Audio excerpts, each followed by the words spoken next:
Okay, good evening, ladies and gentlemen. Good evening. Welcome along to the D2 Cheltenham Preview.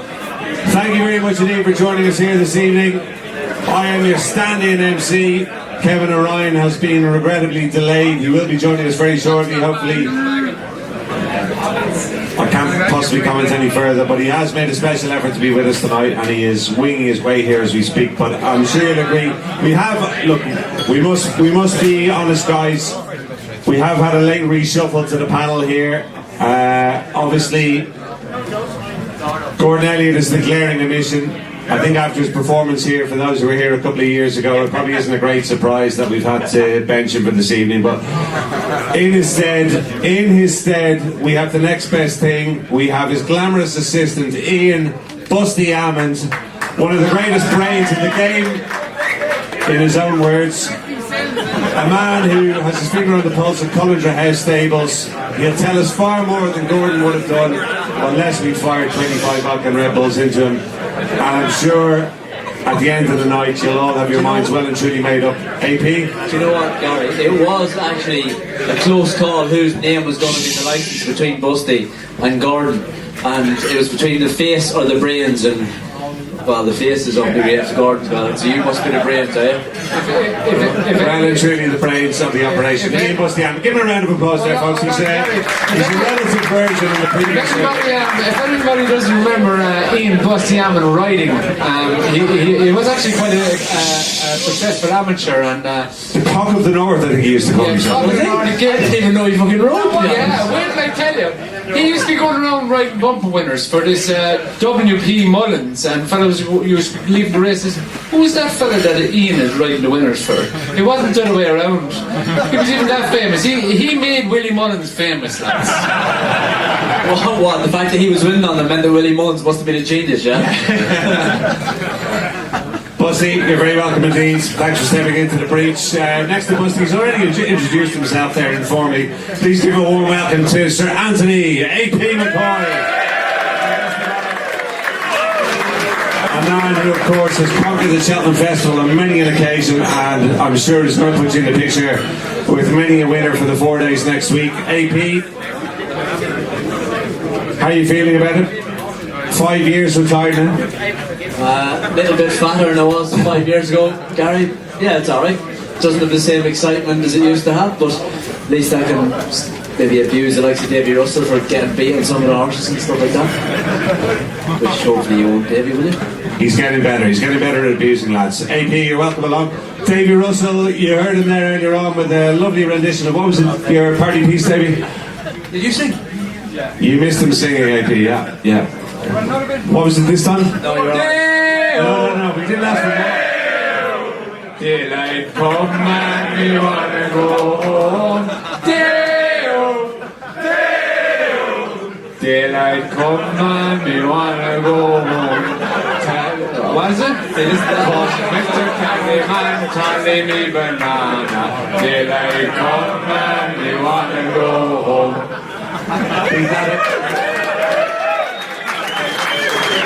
Beat that, AP. No, okay. JJ, that's a hard act to follow, but please give a very warm welcome to JJ Slevin, who's kindly joining us this evening. Joseph O'Brien, a lot of you will be aware, had a family bereavement. JJ Slevin, very kindly stepping in at the last minute. JJ, welcome. Cheltenham winner last year, of course, with Band of Outlaws, and JJ will have some good rides at Cheltenham next week. Thank you. Please.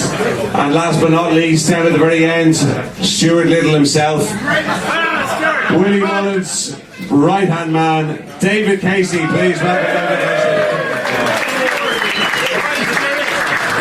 Looking forward to hearing David's insight to all the Willie Mullins runners, and I'm very much looking forward to Kevin O'Ryan getting here ASAP. Let's move on. Without further ado, then, we're going to talk about the Supreme Novice Hurdle for openers. What we'll do is we'll talk about the Grade 1 races and then catch up on some of the other action and get the lads' views on some of the handicaps at the end and on those all-important handicap good things. Supreme Novice Hurdle for openers. David, I'm going to come to you first of all here. Willie Mullins, thank you, has got a great record in this race. Asterion for Launch is his big hope this year. 7-2 the current price here in front of us. Sorry, I beg your pardon. I've forgotten about Joe. Joe, my apologies. Joe Burke. Joe, who I know for many years, one of the gents of the game, formerly of Cashman's Bookmakers, one of the great breeders of the game, and Joe is at the 11th hour representing our bookmaker sponsors Betsafe. So we need one of the gamekeepers as well. Thank you very much. Joe's automatically become the most popular member of the panel. My apologies, Joe. I don't know as I say. Anyway, look, let's move on. Supreme Novice Hurdle, David Casey. We're going to go to David first. Bit of hush, please, folks. David, give us your thoughts. Thank you. On the favourite Asterion for launch, or one of the favourites at least. There we go. Yeah, he's been very impressive. He was very good in Leopard on the last day. He won the Grade 1 by a huge distance. He won his maiden before that in Naas, but like in all honesty, when we had this horse last year before he won his bumper, we thought he was absolutely useless. He'd stay longer than the mother-in-law. I thought he wanted 5 miles, but he surprised us. Like, he won a Grade 1 over 2 miles by, I think it was 8, 10, 12 lengths, and has been very impressive. So he keeps surprising us and doing it on the track, which is what you want. The guy that rides him has looked after a couple of horses that have won at the festival before, and he says he reminds him of him. But the one I like Shishkin. He's been very impressive. I thought in both his runs. I thought he travels well, jumps well, has enough of pace to get a good position, and I think will stay well. I think the ground is going to be key, because if it gets very soft or stays very soft and even gone on the heavy side, I think there's a small chance Envoy Allen, from what I'm hearing, could switch to this race, which would obviously change matters. But for me, I think Shishkin is the one, trained by Nicky Henderson, who's got a good few favourites beat in the race, and his second string is always one to be looked at as well. Chantry House, he's gotten it. He would have a squeak. I think Elixir Dana, we run, who was second to Envoy Allen in Naas. He'll run in the race as well. 20-1 shot. There's worse 20-1 shots in the world. So there is. But Asteria's got his squeak. But in the same ownership, I like Shishkin. Good man, okay, David. And is that it? 2 runners for the Mullins team? Anything else? We might run a horse called. That's a good sign. Yeah, that's a very good sign. You want to listen to this one, lads, because We run a horse called Berkshire Royal. We might run. Berkshire Royal. by Sir Percy. It'll be his first run of our hurdles. He's 100-1 shot. You could do worse than have a 5-3 train of non-runner, no bet. Berkshire Royal, okay. 100-1 shot. Anyone in the room heard of Berkshire Royal? No? One, 2 people have. His last run, he was second to cross counter, won a Melbourne Cup. And if he doesn't run in Cheltenham, lads, he runs in the maiden hurdle after because he's bound in the maiden hurdle. Is he for sale by any chance, David? He was vetted this morning, he sold. Oh, very good, okay. So not for sale anymore, so no needs advertising. Okay. Berkshire Royal. Busty. Thank you. Busty, David has mentioned there the possibility of Envoy Allen switching to this race. Is that a genuine option at this stage? Do you think he could run here? Yeah, it's only in the last couple of days that he said he might. The ground is more than likely it's going to be very soft in Cheltenham, and he said it is a possibility, but I don't know. I think he's going to go over early himself, earlier than usual, and walk the track, maybe on Sunday morning or Saturday evening, and make his mind up then. But if it was very soft, there is a chance he could go for it. Which race would you, having seen the horse run so far this season, which race would you rather see him in? I don't think it'll make a difference. I think he's one of them horses. Davy will tell you a bit more. I think he's one of them horses that you could run over any track. And he still win? Still win, yeah. Okay. Strong vote from the camp for Envoy Allen. If he doesn't run here, Busty, who would your money be on? Basically, the only one that can beat Envoy Allen beat is Davy Russell, by the sounds of things. Yeah, it would be the first time he managed it, though. If he doesn't run, it's not the end of the world, because I think Abracadabra is one of the better chances of the week anyway. Had a real good each way price. His form is rock solid. Every run last year, this year, his form is as good as you're going to get. And if Envoy Allen runs, obviously it changes everything. But if he doesn't run, I think Abracadabra at 11-2, 5-1 is a cracking each way bet. Okay, 5-1 then. Abracadabra is getting a good mention from Busty there. If Envoy Allen doesn't pitch up, Davy, no matter what race he runs in, can you get this horse beat? Yeah, there's every chance of it. There's a huge chance I get him beat. No, he's Keith rode him. I worked with him the other day, and Keith rode him, and he's just he's normal self. He worked well, so everything is fine. Fine. Okay. Is that a ringing endorsement, or is that Russell speaking? No, he's just fine. He works well. He does everything well, and this will be his toughest test. Whichever race he runs in, he won't have had an accumulation of all these good horses up against him. So, we'll have to wait and see. But he's done very little wrong, and he's the apple of our eye. Bussy doesn't care where he runs. Do you? You happy enough he'll win either race? I'd hate to see that as being an excuse. Is he your best ride at Cheltenham? There's Have you got a shorter price to ride at Cheltenham? No. That's it, Davy. He was singing 5 minutes ago, now we can't get a word out. Would you like another verse? That's the Cork man for you. That's the Cork man for you. If he doesn't run in this, what would you like to ride? Would you be happy to be on Abacadabras if Michael O'Leary is pleased with you at declaration time? What's so funny about that? I think he's pleased with me a lot of the time. I really enjoy. I'd really enjoy riding Abacadabras. He's a very talented horse. His bump performer is very good. Second to only one, and then by Alan all the way through his career, and he's progressed for every run and settling a bit better and all of that. So yes, I would like to ride Abacadabras. Okay, so the Elliott camp seemed pretty keen on Abacadabras. Busty and Davy both giving him a good mention. JJ, if we gave you a pick of the whole field here, what would you like to be on in the Supreme? Yeah, sure, it's interesting to hear that Envoy Allen might turn up, and if he turned up, she'd have to ride him. He looks an unbelievable horse, and she'd have to ride him. What else? What of the others that we haven't mentioned so far would you like? I've kind of been impressed by Fiddler on the Roof this year. If the ground is slow, he'll have a massive chance. A good staying horse. He's a fine stamp of horse. A stowaway with Monju Mayer came from Timmy Hyde. He's the most gorgeous looking horse, and he'll stay, and he's a good hard horse, plenty of experience under his belt, and you couldn't win him. You couldn't win him by the point. You win a bumper. But it's a good hardened horse. He'll probably improve with a bit of time, and he's a chance to be in place, I think. Good man. Okay, AP, what do you like in this one? JP has, I think his Chantry House is most likely runner in this. Yes, Chantry House has been pretty impressive in his 2 runs, Gareth. He hasn't come up against any of these before, but you couldn't be any bit more impressed with him. The big thing about Cheltenham on Tuesday is Ollie Murphy walked around Cheltenham today and he said if it rained tonight and the racing was tomorrow, he said it probably wouldn't be on. He said that's how soft it was, and I spoke to him 2 hours ago. So when I go down and walk on, Mel. Definitely wasn't softer than there. That's what he said today. He said that's how soft it is.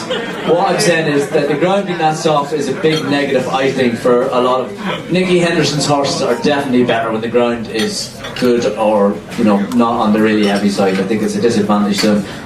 All being said, Shakespeare did win on soft ground in Newbury, but I do think it would be a negative to him. I was really impressed with Astron Falange in Leopardstown. I know the lad said he doesn't show much, but he keeps winning and he stays really well. I thought they went a real good gallop in Leopardstown the last day, and I thought his form was strong, and I do think that the other horse of Willie's, Alexa Danier, I thought on soft ground I think he could have worse 20-1 shots. I do think there's worse 20-1 shots, but I actually am against Shiskin in the first race. Okay. I mean, there's no doubt Chantry House is a nice horse, but it's hard to tell. He won 2 average enough novice hurdles in Newbury pretty nicely. Who knows? I don't even know. I think if Sporting John wasn't in the Ballymore, he might end up with. He would have ran in that. So, but I like Aston Blanche, and I think Alexa Danier is an each way chance what the price is, Okay, thank you, AP. Abacadabras will be the 1 each way for me as well, Joe. Are there any kind of anti-post liabilities built up on this, or how do you see it going today? What do you fancy yourself? Envoy Allen he's been the horse and he's the winner of Cheltenham. He's the horse that most of them. Even though he's still got an option in the Ballymore. Yeah, even though he's still the best backed horse for the race all the way through. So he's still our biggest loser in the race. And it is no runner, no bet, of course, at the minute. So if you do back Envoy Allen for this one, you're insured about him turning up elsewhere. Let's go to the Arkle Chase. No book the favourite for this one at 5-2. Davy, Henry de Bombhead trains. I think he could have a fantastic week at Cheltenham this year. Rachel Blackmore on board. Fair enough a horse. You might have a little bit of a temperament issue. A lot of ability there, though. What do you make of his chance? Yeah, he's fantastic. He has a tendency to jump a little bit to his right. Thank you.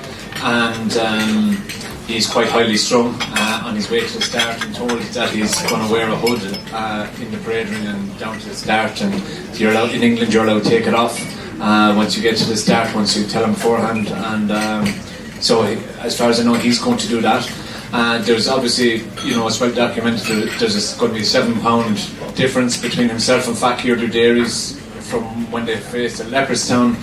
Fakir is £7 worse off in Cheltenham, and the ground is coming towards more in his favour, and I'm a little bit worried about Notebook. He's had a very tough and long season, and whether the last day was showing signs of it or not, I don't know. If it was, then he's not going to get any better, and he probably will have to produce his best run in the Arkle to win it. So for that reason, I think there's more left in Fakir Dudairis. Whether there's £7, I'm not quite sure, but for me, on heavy ground, over 2 miles, I think he's the horse for me.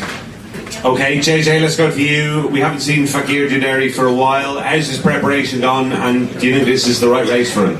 Yeah, he's a great form, Gary. He jumped 7 fences in Leopardstown the other day with us and them now, and he's an awesome jumper of a fence. He's very, very quick. He's in, out and gone, a great brain for the job.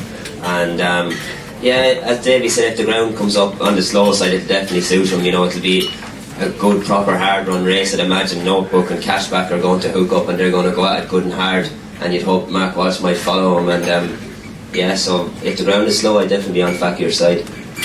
He has the option of the Marsh chase as well, but the feeling is he's heading here, is it? Yeah, well, look, the lads will make up their mind as late as possible. They'll weigh up their options, and they're still in 2 minds, I'm sure. You wouldn't have see Aidan O'Brien in them, would you? The lads. The lads will make up, and we'll have a chat, and This man is doing us a favour here tonight. The last minute, David's bullying him already. Don't mind him, JJ. Like water off a duck's back with this lad. I'd say there's plenty more of that came from as well. Hard as nails he is. David Casey, David, Willie's got cash back in this. JJ mentioned it there could be a fair old burn up at the front here with the likes of himself. Notebook and Fakir Dudairis seem to like to go forward. Global Citizens, another one who likes to be up with the pace. How do you see Cashback fitting in? Because he does seem to like to get on with things, doesn't he? Yeah, the Arkle is they always go quick in an Arkle. Either way, Cashback, he's a bit of a keen going sort, so he does like to be handy, jumps well enough. Was only just beaten by Notebook last time out. I think that gives him a good chance. I was very disappointed the way Notebook got so worked up, and I'd be very afraid when he goes to Cheltenham. There'll be 5 times as many people in Cheltenham as there was in Leopardstown the last day, and it would be a huge concern. And if I was going to back him, I'd want to see him get to the start first, and I'd be having a look at him at the start before I'd have a bet. I like Fakir Dudairis. I thought he was very unlucky not to beat Notebook at Christmas. I think on a different day he would have beat him and beat him well. So I think he's probably the one to beat. And a horse, the English horse I like Mr. Fisher. I thought he's a decent novice horse. I think he's a better chaser. I think he stays quite well. The one concern I have is the ground, but AP will probably know more about him than I would. But I think he's not a bad horse, and I think at 11-1 I think he's a bit of value. Good man. Okay, so Mr. Fisher, a good mention for David there at 11-1. AP, Fakir Dudairis, do you like what you've seen from him so far? The weight for age structure obviously means he's going to be worse off with Notebook than when they ran against each other last time. That has to be a negative, surely. Yeah, it is a negative, but I didn't think things went to plan with him the last day. I thought I just thought Notebook at the run of the race a little bit. I didn't think he got to use his jumping as well as he can. I think ridden a bit more positively. I think he's got a chance of turning tables, as Davy said. Notebook is, looked like he was, pretty on his nerves the last day when he ran in Leopardstown, and whether the occasion could get to him or not, who knows. But I do think that Fakir Dudairis has a very good chance. There's a horse Adam Williams in here that won the Henriette Grade 1 Novice Chase at Sandown, Esprit de l'Arche, who's a pretty smart horse. I think the race could be set up for him just at 14-1. I think he's got an each way chance, but I think of the two horses, I do think I'd pick. I do think Fakir Dudairis might handle the occasion better than No Book does. Okay, thank you, Derry. Another vote from AP there. Busty, you can be neutral on this one. I don't think it'll be an Elliott runner here. Sam Crow's in the betting, but likely to go elsewhere. What do you fancy to win it? I'd be a No Book fan. Everyone is knocking him for the last day he lost the run of himself, but that doesn't mean he's going to necessarily go and do it again. If he doesn't do it, he's a right chance. But I know Ollie's horse, Ollie's very keen on him. He wouldn't run him in the race just for the sake of having a runner. And when he ran early in the year, first time out, he thought he was sort of only 3/4 fit. He got away with it one. He won again the next day. He had some little hold up, but I know Ollie is keen on him. He likes him, and from my own point of view, I'd love to see Ollie having a winner in it. Brewing Up a Storm is the horse in question. Richard Johnson, I presume, will ride him, will he? Yeah, he's down. Well, I'm just looking, he was down for him now anyway, but I'd imagine he would. He's won on him. And Ollie does like him, and look, I'd love to see. We have nothing in the race, and I couldn't be happier if Ollie was to win. Okay, and Joe, final word to you. Notebook's favourite at the minute. A lot of the panel seem to fancy Fakir Derry though to make a race. But could you see the two of them getting a bit closer together? I could. I know he's got £7, and that's going to be difficult. But I could. I just think in the next 2 he's probably an each way bet to nothing really. And if he wins, all the better. Yeah. So I'd say, Fakir Derry would be the one for me. A popular pick Fakir Derry's then at 9-2 for the Arc. Let's go on to the champion hurdle then. Benny de Dieu, the favourite on the list in front of you there. Envoy Allen's also listed, so too is Honeysuckle. I don't think any of those three horses are going to run, but we'll go to David Casey first. David, this is not the race for Benny de Dieu, is it? No, she wasn't supplemented this morning, Gary, so she's not running. Which we never expected her to really. It was, I think, more of a press thing. Please. It's obviously been well documented. It's a very open year, but I'm going to back to the favourite, Epatante. I know they said she coughed 10 days or 2 weeks ago. It's far enough away for the race for me to not be too much of a concern. I think she holds the single best line of form this season with her Christmas hurdle win at Kempton. She jumped really well. She has a lot of pace, and she quickened up well. She won very easily. She did go to the festival last year and blow out when everyone thought she was a certainty, but she looked terrible on the day. I know Nicky Henderson was on, but they had a bad preparation with flu vax and everything last year. So for me, she's the one to beat in a very open contest. Bit of hush, please, guys. Thank you. We run 2 under a Charge and Keelis Emery. If the ground is soft, it'll hugely impact on Charge's chance. Keelis Emery could have a chance of being placed, but again, a little bit like Notebook. You'd want to watch him and see that he doesn't boil over. If the ground is on the dry side, Charge would definitely have a big each way chance. And the other one I give a squeak to each way is Supper Sunday. Tony ran well, has run well on the track before, stays well, but get up the hill quite easily. Okay, AP, I'm going to go to you next. Epatante, a lot of people obviously fancy her to win the champion hurdle. The 3 horses around her there in the list are all unlikely runners. Is she the one to beat for you? Yeah, I'd say so. As David said, her performance in Kempton was pretty impressive. I know she did cough 10 days ago. She worked really well yesterday morning.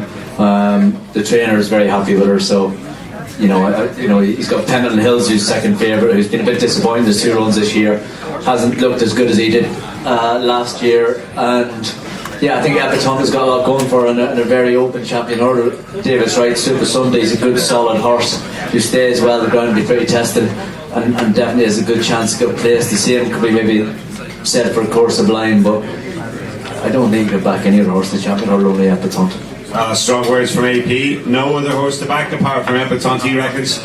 Busty, I've got to ask you about Curse of Lean. To me, he looks if there's an each way value bet in the race, it's him. I think Pendleton Hills will run well, but of course Curse of Lean was second to him in the Triumph last year. One is 9-2, the other 16-1. Can you put us off, or would you give us a push? No, I definitely wouldn't put you off. As you said, he's one is 5-1, who hasn't done a whole pile this year. Course of Line was disappointing the last day. His first run he won very easy in the year, and he's had a bit of we found something with him the last day. He's had a win job done, and at the price, when you go down through the race, it's very open. You couldn't take out the favourite. Some of them won't run. There's a lot of them seem to be they're short price for what they've done, and he's a decent price each way in a very open race. I wouldn't put anyone off having something each way in him. 16-1 then about Curse of Lean. JJ, where do you stand on it? Obviously Joseph not represented, but you obviously will keep a close eye on a lot of these horses. What in particular stands out to you? It's a very open race, Gary. Yeah, I think it's probably the most open champion hurdle I can remember in recent times anyway. I think Silas Emery, if the ground is going to be very slow, has got a good chance, in fairness to him. And very interesting that Willie's decided to go down that route with him and doesn't get it wrong very often. Darver Starry can make a big case for him. He was third in the Grade 1, the novice in Fairy House, and ran well in the Irish champion, and word in the street was that he's going to come on for that, so he's got a big shout. And maybe Ballyandy at 16s, I actually led him up to win the bumper 4 years ago, so if I was a betting man, I wouldn't mind having a bit of money on him. Good man, he's a decent price too. A few people actually have tipped him up. Each way, Ballyandy at 16-1. Davy, what do you rate? How do you rate your chances on Curse of Leam? Busty's made a good case from there, 16-1. Is that a value bet for you? Oh, well, I don't know much about the value in the betting, but Busty's shaking his head here, Davy. Don't ask me why. His homework is The exceptional. owner's over there, so if you want to keep your eye on your best, give him a good positive. Davy, speak fucking nicely now, please. Welcome, Kevin. Welcome. Kevin Orion is with us now. I'll be handing over to Kevin. Very slowly. We'll wrap this one up, Cash. We'll wrap this one up. We'll wrap this one up. You're fucking doing a stellar job, I'm told. Thank you very much. Thank you very much. We'll wrap this one up first. And David, back to you. You're not half pissed, are you, by any chance, no? A quarter, I'd say. Quarter, it's more than a quarter. I'd say a long way from Gordon Elliott 2 years ago. Are you getting a little Lads, it's not a competition. It's not a competition. Okay, Gordon is drunk. Very emotional, The voice very is drunk. emotional. Someone else is going to be drunk next year. I'm not. Is Curse of Leam going to win today? On his homework, we can't. It's not at home, by the way. We know we can't understand how he's even got beaten at any stage of his life. His homework is exceptional, and we found a little bit of an issue with him the last day. So look, I'm looking forward to him. I don't think the ground never seems to inconvenience him, no matter what it is. And he had a very poor run before he went there last year, and he put in a career best there last year. So that's what we're hoping for. But again, we don't know. He worked the other day. He worked very, very well. So he's getting there in good shape. And So he's got a good each way chance, yeah? we hopefully. I'm not going to ride him with an each to be placed. I'm going to ride him to win the race. I think it's the only way to ride him. Well, normally is the best way to ride a horse. No one to advise you, but it's Not necessarily. Okay, and Joe, just to give us a market check on this Everton, would you imagine she'll go off favourite? Yeah, we're topping her tonight at 92, so she's 92 available up until midnight tonight if anybody wants to avail of that. Yeah, she will go off favourite. Midnight tonight, how do we get on with Betsafe? Online. Online? Betsafe.com, okay, 9 to 2. To a max of 50 grand. Sensible max, I'm sure. okay. Hey, a sensible max. Joe, someone told us this. The only reason we came here tonight was we were told that you're a Swedish company and that there was some blonde ladies. I forgot my wig, sorry. And next thing we come up and there's you, and not even a blade of grass. Grass doesn't grow on a busy road, Joe, does it? No answer, I've no answer. Oh, Joe, sorry, I can only apologise. You probably knew what you were getting yourself into, though. We love you, Joe, we love you! Everton is the favourite, though. Worthy favourite of that. That's the champion hurdle. The Mayor's hurdle is next. Kevin, do you want to take it away? Vice, I think you're doing a brilliant job. Thank you very much. I'll take half your fee. Posty looks like he's going to fall over there. Grab a Half your fee. I'll take half your fee. Vice, what do you think will win the champion hurdle? I think the best bet in the race at the moment is Curse of Leam each way. I've actually subject to a lot of ridicule back Pentland Hills. I think he'll run well. Talent wise, I think he's up there with the best of them. He jumps very well, he travels very carefully, he finishes very weakly, unfortunately, as he has done in his last couple of runs. But look, like Curse of Leam, he's had a wind operation since he last ran. I'd be hoping that a strong pace and maybe Nicola de Bonville delivering him Paul Carberry style and Archibald very late, he might be in the mix. That was very late, to be fair. That was even later APO. Probably a little too late. Yeah. But this horse, he's got a very short run. based on what we've seen so far, unless the wind operation helps him. But I wouldn't back him at the prices at the moment, Kevin. I think Curse of Williams is a better value bet, but talent-wise, I think he's up there with the best of them. Okay, good stuff. Right, we'll move on to the Mayor's Hurdle. David, this could be the race of the meeting. Benny the Jew, Honeysuckle. Honeysuckle's confirmed that 99% certain Benny will be confirmed as well, yeah? She'll run this? She'll run this, yeah, so she will. And I'll be disappointed if she gets beat. I wrote her work yesterday, she's flying. She would have won the race last year until she fell. And I think she's had a better preparation this year. I think she's in better form this year. And every run she's had since she fell last year, she won in Punchestown. She was brilliant in France. She was brilliant in Galway. It's a bit of quiet, please. Sorry. And obviously, listen, I have huge respect for Honeysuckle as a superstar mare as well.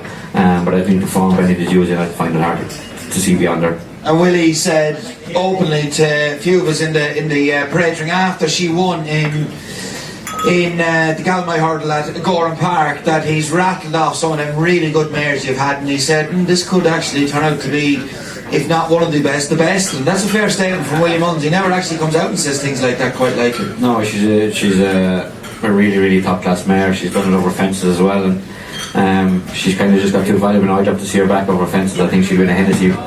Wouldn't be out of place in the Gold Cup. Now JJ, follow on from that. There's no need to share Willie Mullins that many good horses. If she's that good, sure, just back her. None of the rest of them will be here, will they? Definitely. Honeysuckle's a very good mare. She's a credit to the connections. Won 7 out of 7. It's hard to knock her. She won an Irish Champion Hurdle, but that's enough of an endorsement for it. How could you back any other horse in the race after hearing that? Joe, you're going to have to, for the lads that are here tonight, you're going to have to enhance the old lads for Benny the Jew, surely. Yeah, we'll offer the best price. We'll offer the best price to leave them till midnight tonight. So evens online. Betsafe. Line up there, lads. Joe, take your bets. Busty's just reaching into his if you want to go on to guess. Boys, how many is Busty back so far tonight? Funny enough, 0, I'd say. It's a bit of a turn up. Is the rest finished in the all-weather England bus? That job is done already. Gary, Honeysuckle, do you think, obviously you have to listen to what David Casey's after saying, it's hard to go against him, isn't it? Well, look, they're two fantastic mares, Kevin. I personally would love to see Benny the Jew against Paisley Park in the Stayers Hurdle, but David has assured me it's not going to happen. She's going to run here. You have to take that as a huge vote of confidence for her. Honeysuckle, I think it's the right race for her as well. She won the Irish Champion Hurdle last time, but to me, 2.5 miles is her best trip. It's almost a toss of a coin, and if you're saying that, maybe you should be going with the horse who's the bigger price, but it's hard to get away from the confidence behind Benny the Jew. And the comments of Willie Mullins that he mentioned there after she won at Gorham Park, mentioning her as the best mare he's ever trained, when he's had the likes of Annie Power and Cavega before, look, you'd have to go with Benny. Yeah, it's a fair statement. Davy Russell, you briefly looked like you were going to beat Honeysuckle in the Irish Champion Hurdle. You've landed on over the last, probably near enough a half a length in front of her on Petit Mouchoir. Yeah, I never really thought that I was going to be there. Maybe if it was on a different track and if the last was closer to the line. I thought you were going to say if you were on a different horse. She always picked up. She was always going to get back at me. She's a very talented filly. All along, I really thought she was going to. I didn't care if what race Benny the Jew was going for. I thought Honeysuckle was going to give her the fright of a lifetime. The way the ground is, she's not. It was probably the one chink in Benny the Jew's armour would be the ground, and that is now going to be ratified by the way the guys are talking. The ground is like over there. It's going to be soft at best by all accounts. So for all them reasons, Benny the Jew is normal look going to where she'll win. Okay, Busty or Matt, say a few words there. What words of wisdom have you got for us? That's all I ever say is words of wisdom. Benny the Jew will probably win, but there's no value in her. And I think looking through it. What, do you want to back horse going to lose instead, yeah? Oh no. I'm saying looking through it, you're backing Benny Jew at 8 to 11. I live a few pound on Lady Buttons. She's not going to be rolled to win the race. I'm like Russell attended the Royal Road in it. She won't. She'll be rolled to run well. and she could just, for her to be placed, not to win, for her to be placed, she's 14, 16 to 1. The front two are taking everything out of the betting. So for her to be placed, she could come through and pick up the pieces. There's a lot of them are rated a long way lower than her. She'd be, if she's not third, she'd be third or fourth. She'd be one of them. She'd be one of them ones that's coming through. That's a fair one, boss. No, but she'd be one of them. If she's not going to be third, she'll be third or fourth. Well, I mean, if they get a run for her money. Okay. She'll be one of the ones, when all the rest of them have tried to beat the front two, she won't. I don't think she will. I think they'll ride her to run well. And she'll come through and pick up the pieces. And if one of the big two fall apart well and good, she might win. But I just, at the price she is, forget each way, just back her to be placed at the price she is. Okay. My kids today were actually looking at pictures and they saw Busty in it. And the first thing they said, Jesus, Dad, that's Busty with hair. That was a long time ago, wasn't it, son? That was a while ago, yeah. So you said it was, that was so Lady Buttons, if she's not third, she'll be third or fourth. Well, you get a run for your money. That's your smartness over there. She's one of the ones that she will land on. Maybe the two will be gone in front, but she'll be one of the ones that's landing on to run well at the back. When the rest of them are climbing enough, she'll be going on. Well, you know what, Joe will tell you what price she is just to be placed. And maybe he will, he's getting on the computer here, we'll see. Come on, Joe. What? Come on, Joe. 4 to 1 to be placed. Yeah, she's 4 to 1 just to be placed. Forget, if one of the big two fall, you have one of them out of the way straight away. There's a lot in it, there's 2 or 3 that have no chance. And she has a chance.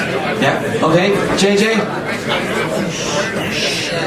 Sure, the lads have really said it all, really, haven't they? Benny Deju is an unbelievable mare. She's very good in Gore the last day, and herself and Honeysuckle, they're going to draw a long way clear of these, and Benny Deju is going to come out on top. I think it's just a race that you should just sit down and watch and enjoy and see if 2 great mares go ahead. Okay, David Casey, we get a quick word in the 4 miler, the 3-6 or the 3-7 or whatever the hell it's called, the National Hunt Chase. Now, carefully selected is the favourite. He needs to jump a lot better than he done around Nason, huh? Yeah, he was very good. He jumped well around Navan yesterday. Patrick Roden was very happy with him. I think he's got every chance. Okay. One of James Nash, as far as Milan. Second to ran well in Nace. Not without a squeak. Big price. Love to see him. Love to see him run well for James. Obviously, we've carefully selected in the race. Derek O'Connor. Is it Derek? Yeah.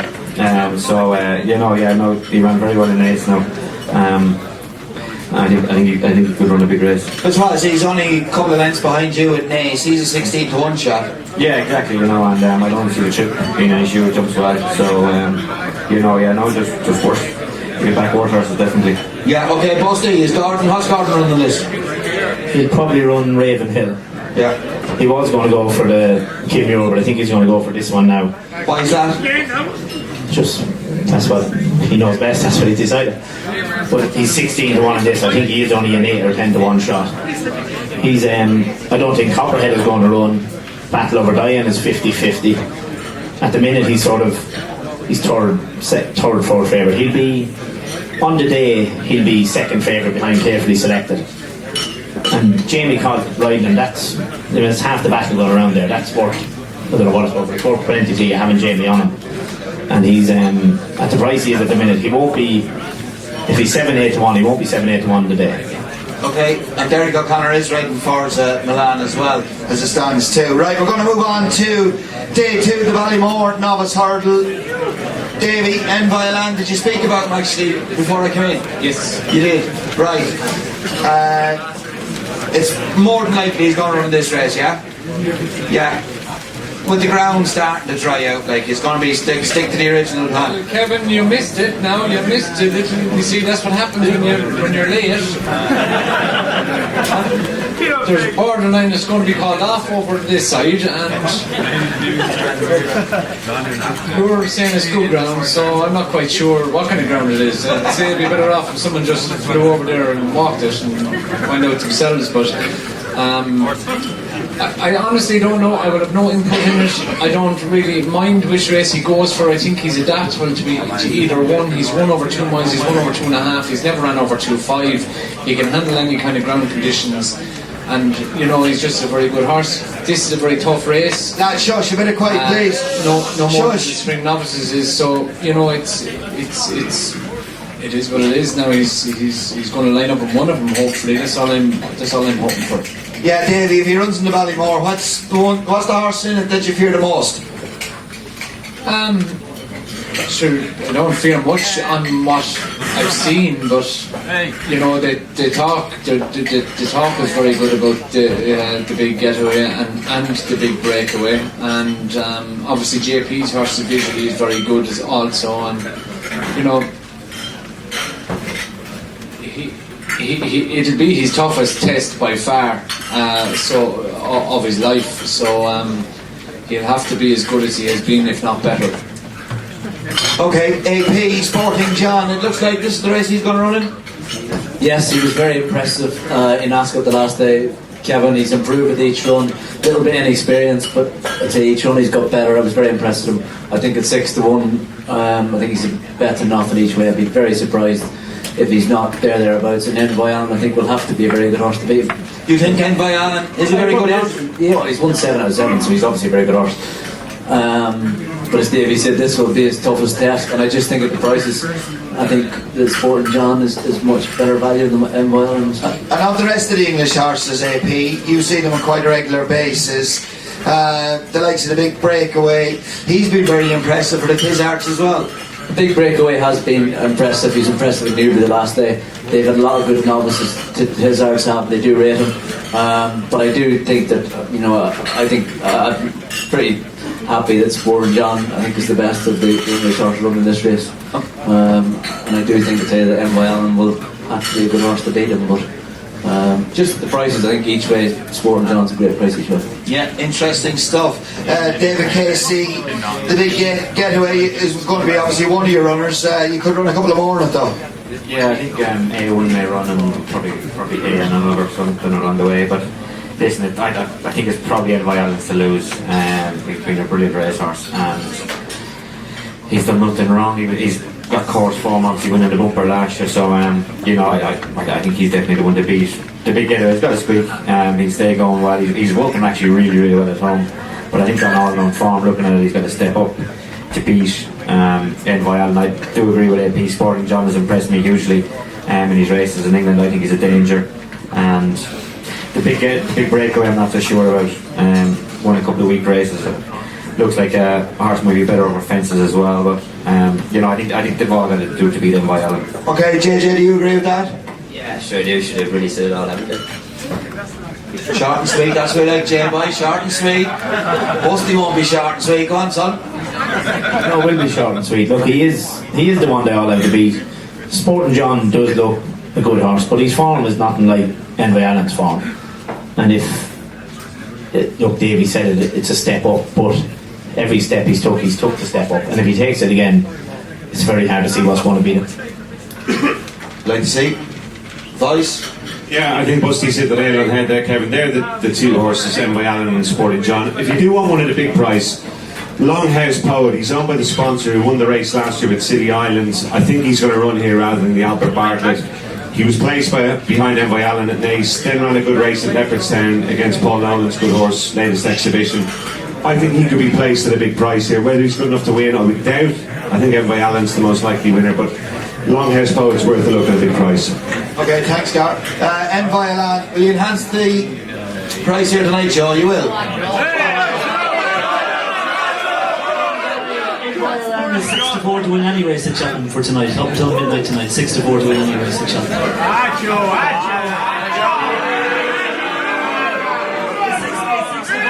He's 65, just well, that hasn't gone down well anyway, Joe. Right, take two, Joe.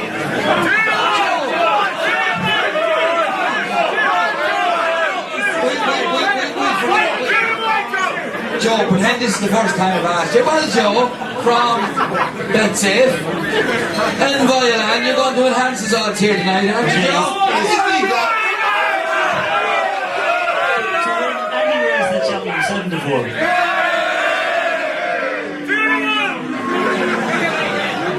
Don't worry, we'll get up to 7-4. Don't worry, we'll get a couple of more as the night progresses. Are you generally happy at 7-4? Right, we have 7 to 4 anyway. Right, we'll get a couple more off from later on. Right, we're going to move on to the RSA.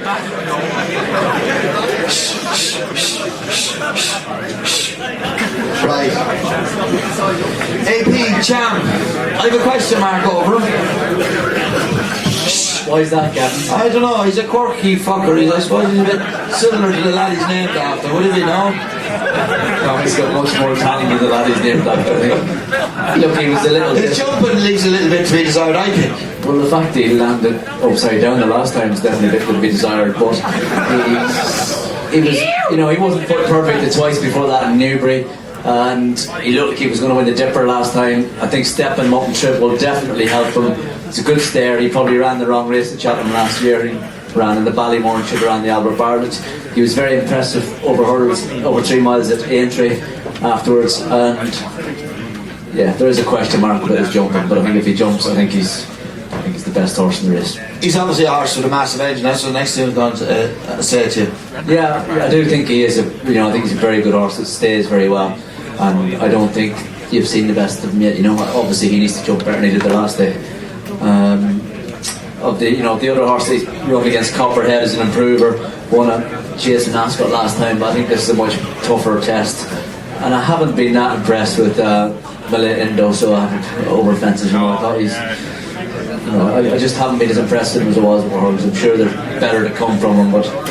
I want Champ to win, so I don't really care about the rest of it. Yeah, okay, why haven't you been impressed with Manila Endo? Because a lot of people here tonight are probably thinking about backing Manila Endo. Why haven't you been impressed with him?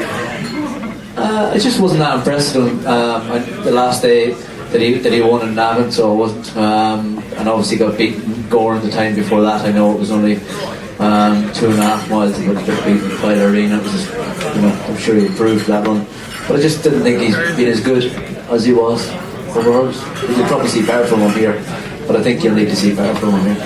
Gary, you're one that really fancies Manila Endo. Yeah, look, I'd be a huge fan of the horse, Kevin. I take a different view to the Navan race than AP would.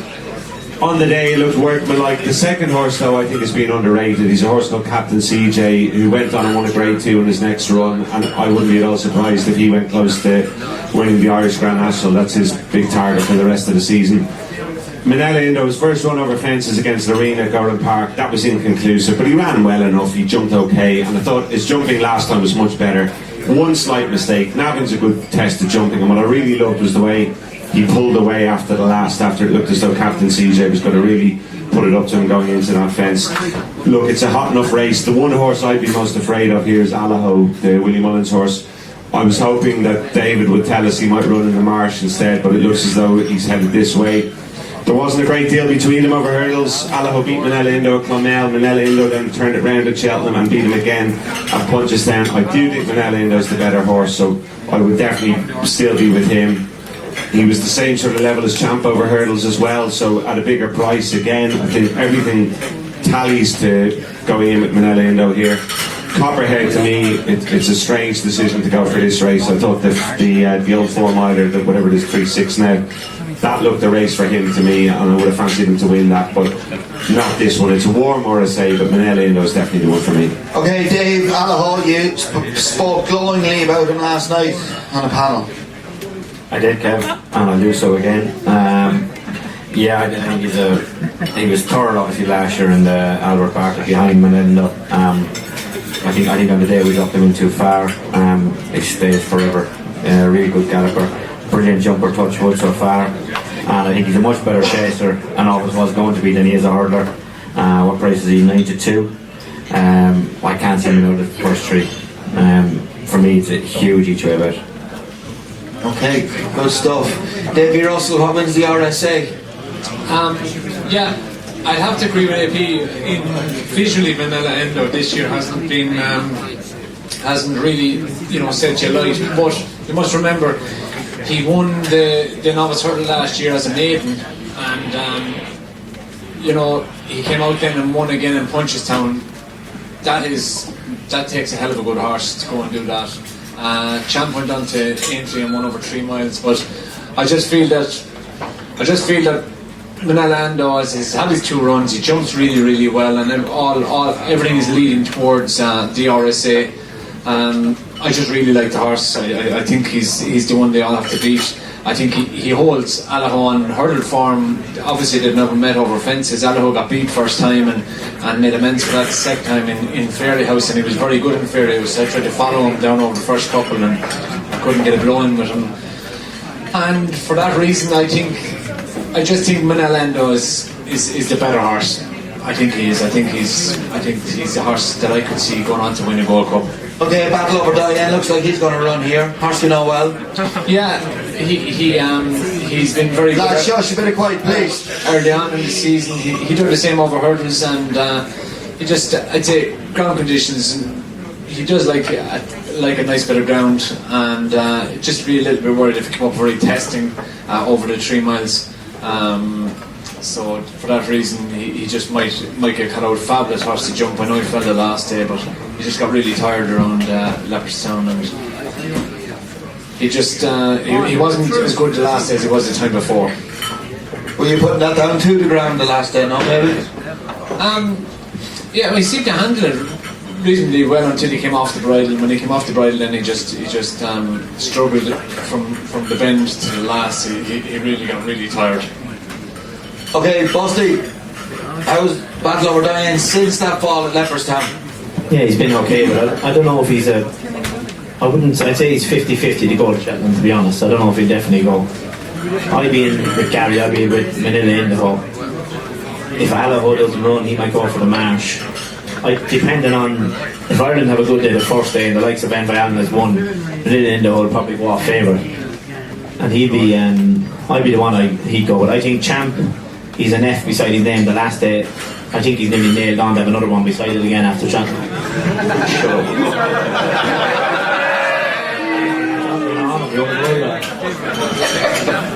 So you're not a fan of Champ, Buzz? No, he is a nice horse and he's a good horse, but even the first day he won 3 runs back in Newbury, he made 2 or 3 mistakes, and if he does that in Cheltenham he's going to end up on the floor. Well, the likes of Allaho, Minolendo, Touchwood, David Casey said they're rock solid jumpers, aren't they? Yeah, but if Allaho goes for the Marsh, then you have Minolendo against Champ. As I said, it depends. All going well, Ireland will be having a good day the first day, and Allen win. I think Minolendo could go off favour. Yeah, you obviously weren't listening to David Casey there about Allaho, were you? No? He's going for the Marsh. Yeah, no, he said he was going for this one. Yeah, but when he said Willie Mullins can change his mind no more than Gordon Elliott. Casey no more than me won't know where they're going until it actually happens.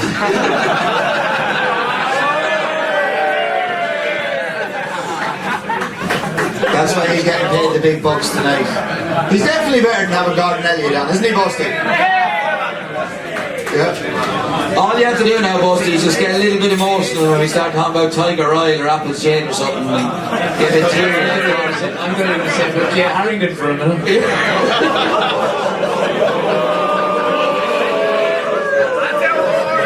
Hey, Busty, did the garden give you any of Jesse's best fancies for Cheltenham coming up here tonight? Oh no, he keeps all that to himself. JJ, what's the horse you'd like to ride in it? There's obviously mixed opinions from the panel here. Allaho. Looking at Champ. Why? Because David Casey said so? No, I love yeah, well, it's that as well, but I loved him in Fairyhouse, and he's a great big scopy sort. Lad, shush, please. Yeah, he's a great big scopy sort of horse, and he powered up in Fairyhouse that day. Looking at Champ the last day after jumping 3 fences, I thought to myself that he wasn't going to get around, and he eventually paid the price. So look, that's not an ideal prep going to Cheltenham, albeit Nicky Henderson, they do a great job with him getting his jumping back together. Manila Endo, he has the same sort of prep as he had last year, is really improving. I was on the panel with Henry Bromhead in Waterford the other night. He said he blew up in Navan the last day and came along and still won, so that's the sign of a good horse, and he proved very good in the spring last year, so I think it's between Manila Endo and Allaho. Okay, we'll hold on to you, JJ. We'll start off with you for the Champion Chase. One of the best renewals of a Champion Chase, it potentially looks like, over the last couple of years. Yeah, great race. Altior, Deputy de Sol, and Shakinpur Swat, the 3 of them going to go. Yeah, shush, a bit of quiet, please. Altior is a great record, obviously. He's getting on a bit in age and he's a bit sluggish. Well, it's hard to say he's a bit sluggish, but he kind of hits that flat spot. I always find it quite interesting that Ruby keeps saying he'd love to see him with cheek pieces, and I just think the younger horses this year will just get away from him and maybe just catch him on the hop, and I think Davy is going to be the one to do that. Barry rides him unbelievably well, knows him inside out, and he's going to produce him late, and I think just put his head in front on the line. Cheltenham Preview, big reputation, and I just don't know how much he'll want it when he gets into a fight at the back of the last. Okay, what do you think of that suggestion, that opinion from David about Cheltenham Preview, what JJ said? Sure, we'll see, won't we? Yeah, well, I have no issue with backing Cheltenham Preview in a battle. It's just a question of whether he's going to be good enough or not. 3 very good horses. I think the ground is going to play a huge part. I think if it's soft, I think Altior is going to struggle big time. I think Altior is the one to beat. If the ground is good, I thought he was back to his best in Newbury. I definitely think he's the one to beat. Cheltenham Preview beat Davy Desai last year in Punchestown. Davy looks a better horse this year. I can say he was tired at the end of the season. It's not a shite, but it's going to be great. I think ground will play a big part, and I think tactics are going to play a huge part. Davy Desai doesn't want to be in front too early. Altior has made it in the past, but probably won't want to be in front either. I don't see a lot of pace in the race. Something like Bundorn maybe could make it, but he won't. He's not good enough or fast enough to take him along for long enough. So I think tactics and ground are going to play a huge part in this race. But I think Cheltenham Preview has got a huge chance. Okay, just you hear Cheltenham Preview name being mentioned, straight away you go back to what he done in Punchestown last season. That was breathtaking. Put up an excellent jumping performance. I know he was probably one of the fresher horses, if not the freshest horse going there, relatively little runs last season, but he was brilliant that day, wasn't he? Yeah, he was very good. And he's been very good this year. He needed a run badly at Christmas, and then he beat Min, who was a very good yardstick at Leopardstown, the Dublin Racing Festival. I think there's more improvement to come, and I think the Min race, he got into a battle early. Paul did to try and beat Min. I think it told a little bit on him. He's a horse we actually think will stay at 2.5. Cheltenham Preview, so I think that's not an issue for him either. But it is going to be obviously a very good race. You were just talking about tactics there, not so much pace in the race. Then you say Cheltenham Preview probably will be better over 2.5. Would that suggest that Paul might make that to use? I think he'd be better over 2.5. I think he could stay 2.5. He could stay 2.5. Would that be fine? Could Paul make the running? Maybe stays 2.5 as well. Altior stays, but yeah, it wouldn't be a problem if he wanted to make it. But listen, I'm sure that'll all be decided closer to the day. But okay, Davy Russell, which one of the 3? A huge fan of Davy Desai, always was, and sticking by him. I think ground won't inconvenience him. He bucks his stamina, and he showed an awful lot of pace in Ascot the last day. So I think he ticks every box. I really like him. I think he missed the season in between. He's trying for success, and when he went chasing, I think he was sick. I think he only ran it twice that year. So he's never. Other than that year, he's actually, how many hurdles did he win? He won something like 6 or 7 grade ones. He's in such a short space of time. He's a very, very talented horse. Altior is completely ground dependent on. If the ground is good, it comes a 3-way between the 3. But if the ground is heavy, I can't see Altior getting troubling the next 2 in the market, and I'm just not 100% sure if Cheltenham Preview is a real dour stare. I think he done Davy Desai for a bit of pace in what Punchestown an easy track. He got first run on him, and I'm just not sure he's a real dour stare for heavy ground in a champion chase. That's my only worry. I could be completely wrong, but he looks like he's got untold ability. I was disappointed with him behind a plus Tard, and for me he just didn't exactly sprint. Nothing really sprints to the line in Leopardstown ever, but I just thought he was very tired in Leopardstown. Okay, so your interesting comments, but it's Davy Desai all the way for you. Okay, AP, Davy Desai, what's the word? How is he? Have you been down to see? Have you been down to Cheltenham? No, I'm not allowed to sit in him. Too fat to sit on him. He's very good. He's very well. I seen him last week. Very happy with him. As the lad said, the ground is a big key to the champion chase. There's no doubt that Altior is a much better horse on good ground. and if it's softer, which is looking like it's going to be, then I think that's going to be against him. I do think that Davy in Ascot looked for the first time like a real 2-miler, so he showed lots of pace from the back of the second class to beat Undeso very easily, and I just think he's got a lot going for him in the championship. Tactically it's going to be an interesting race because of that, but I just think that he's got a little bit more speed than the rest of them, and than the other two. I think he's the one, There's no doubt that if it was to dry up in good ground, Altior has won 19 out of 20 races, and you could say that he did this or he did that. He's never been that impressive, but he kept winning. So it's hard to knock such a good horse, but I do think the ground is going to play a big part in the championships, and if it's soft, I think definitely so he don't. So basically, advice really from the panel on the whole is play your cards close to your chest, wait till maybe the morning of the race to see what the official ground is. Has it dried out or has it got worse? Yeah, I think the championships is definitely a race at the ground. It's going to play a huge part, and if it's soft, I think definitely so will win. If it's not, if it's on the good to soft side, if it dries out a lot, then there is no doubt that Altior is after winning the last 2 championships and they take a lot of beating on good to soft ground, but I don't think they'll dry out enough. Okay, Gary, you're the same as AP and Davy, aren't you? You're a big Davy Desai fan. Yeah, look, he's a huge favourite of mine, Kevin. As Davy Lad, said, shush, please. he just had that one season where he went missing, but I think the horse was under the weather. The stable was, generally speaking, out of sorts at that time. To me, he's shown his versatility this season. He won what looked a real good test in the Tingle Creek, and then last time at Ascot, he just outpaced Undeso in maybe a more steadily run race. Altior's a brilliant horse. Both of them have a great finishing kick, but I just think maybe Davy Desai, he's that little bit more push button in terms of his finishing kick. He's that bit more versatile tactically. Altior to me takes a little bit of time to get going for all that he's raced strong at the end of his races. Chacun Bourgeois is the best jumper of the 3 for me. He's a real flamboyant horse. He'll be a great side if he's the one to take them along. But he had a hell of a hard race at Leopardstown last time. Looked very tired after it. And to be honest, even without that, I would have had him at the outside of the 3. So I'd have to stick with Davy Desai and make Altior the danger. Okay, Bossy.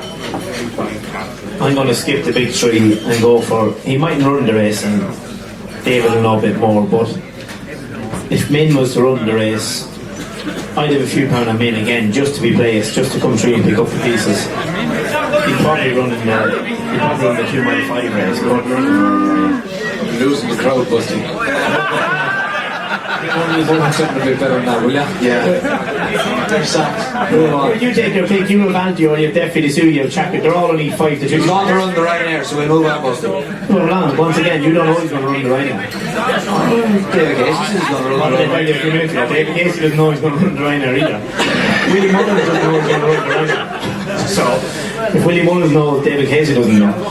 If he doesn't run, you get your money back. How bad? You don't lose nothing.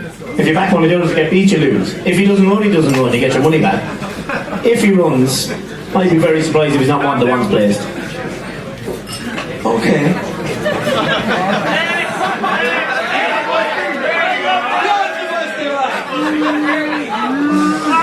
Joe? I think Davy will win, but I think Cheltenham along each way 20 to 1 is a bet for me. He was placing it last year. He was second behind Davy in November, and I just think some of the horses might take each other on. He might run into third place again this year. Okay, put it along each way. Right, Joe, you're going to enhance Tiger Roll for us anyway for the cross country, aren't you?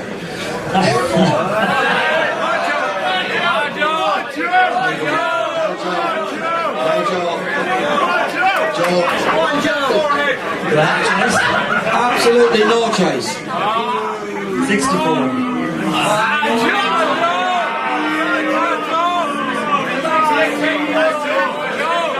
64. Without doubt, yeah. 64, Gary. Boys, would you be happy at 64? Gary. Busty, hit Gary O'Brien a belt and wake up, sober up. Would you be happy at 64 about Tiger Roll and cross country votes? Sorry. I would be happy with 64, yeah. Look, AP said it earlier on this afternoon. He's rated the same as Santini, who's joint favourite for the Gold Cup, and he's really He's running in a stick jumping race over the middle of the track at Cheltenham. Look, unless a wheel falls off, he's going to win. Okay, what's the all the wheels and tacks on? They're on the tack. I better not give you one to be placed anyway. You'll throw me out of here. Go on, give us one. No, if... Go on. Go on. Listen, lads, listen. This could be interesting. Probably won't be, but just in case. If he's going to give you the 6-4 now at this minute, I just absolutely knock him off the chair. But you won't. You probably won't get it. But look, why did you say that? He will give it to you. He will. As soon as I get it online, and then what happens? He won't. Look, he's getting on. He's blah blah blah. But it's very hard to see him being beat. He won it by a street last year, and hopefully he win it by a street again. Yeah. Everybody's happy with him, yeah? He's 100%. He's been in Cheltenham a couple of weeks ago. He schooled the other day. I think I wasn't there. Lisa rode him. Or Keith rode him. He's 100%. He's ready to rock now. And then Lisa did ride him. Lisa rode him. He's look. It's very hard to see. It's very hard to see what's going to be. While he's rated, he should be going around on the bike. Yeah. And hopefully he does go around the bike. I think he'll be one of the most. Him like Altior. If he wins, he'll light the place up. Even it's a cross country race, grand, but he will. If he wins, he'll just set the place up, set the place on fire. Okay, the juvenile hurdle there, Busty, before we move on. What? They have a load of fucking yokes in it. Busty's, what wins there? You have a load of runners in it? We'll have 4 or 5 in it, yeah. What's the best one in it? I hope. Recent revelations, because I own a bit of them myself. But Aramax beat him the last day, beat him 4 or 5 lengths. Tronador is a good chance. I'd be a bit worried about Tronador, he's lazy. Would he get lost maybe going around and be too far back? If he's with them jumping the second last, he will stay very well, but he might just, he's lazy and he's idle, and when he might get shuffled too far back. I don't know what Davy's going to ride. I'm hoping he's riding Recent Revelations, and if he does it 16-1, I'd go for him. You probably have 10-9. What do you think, Davy?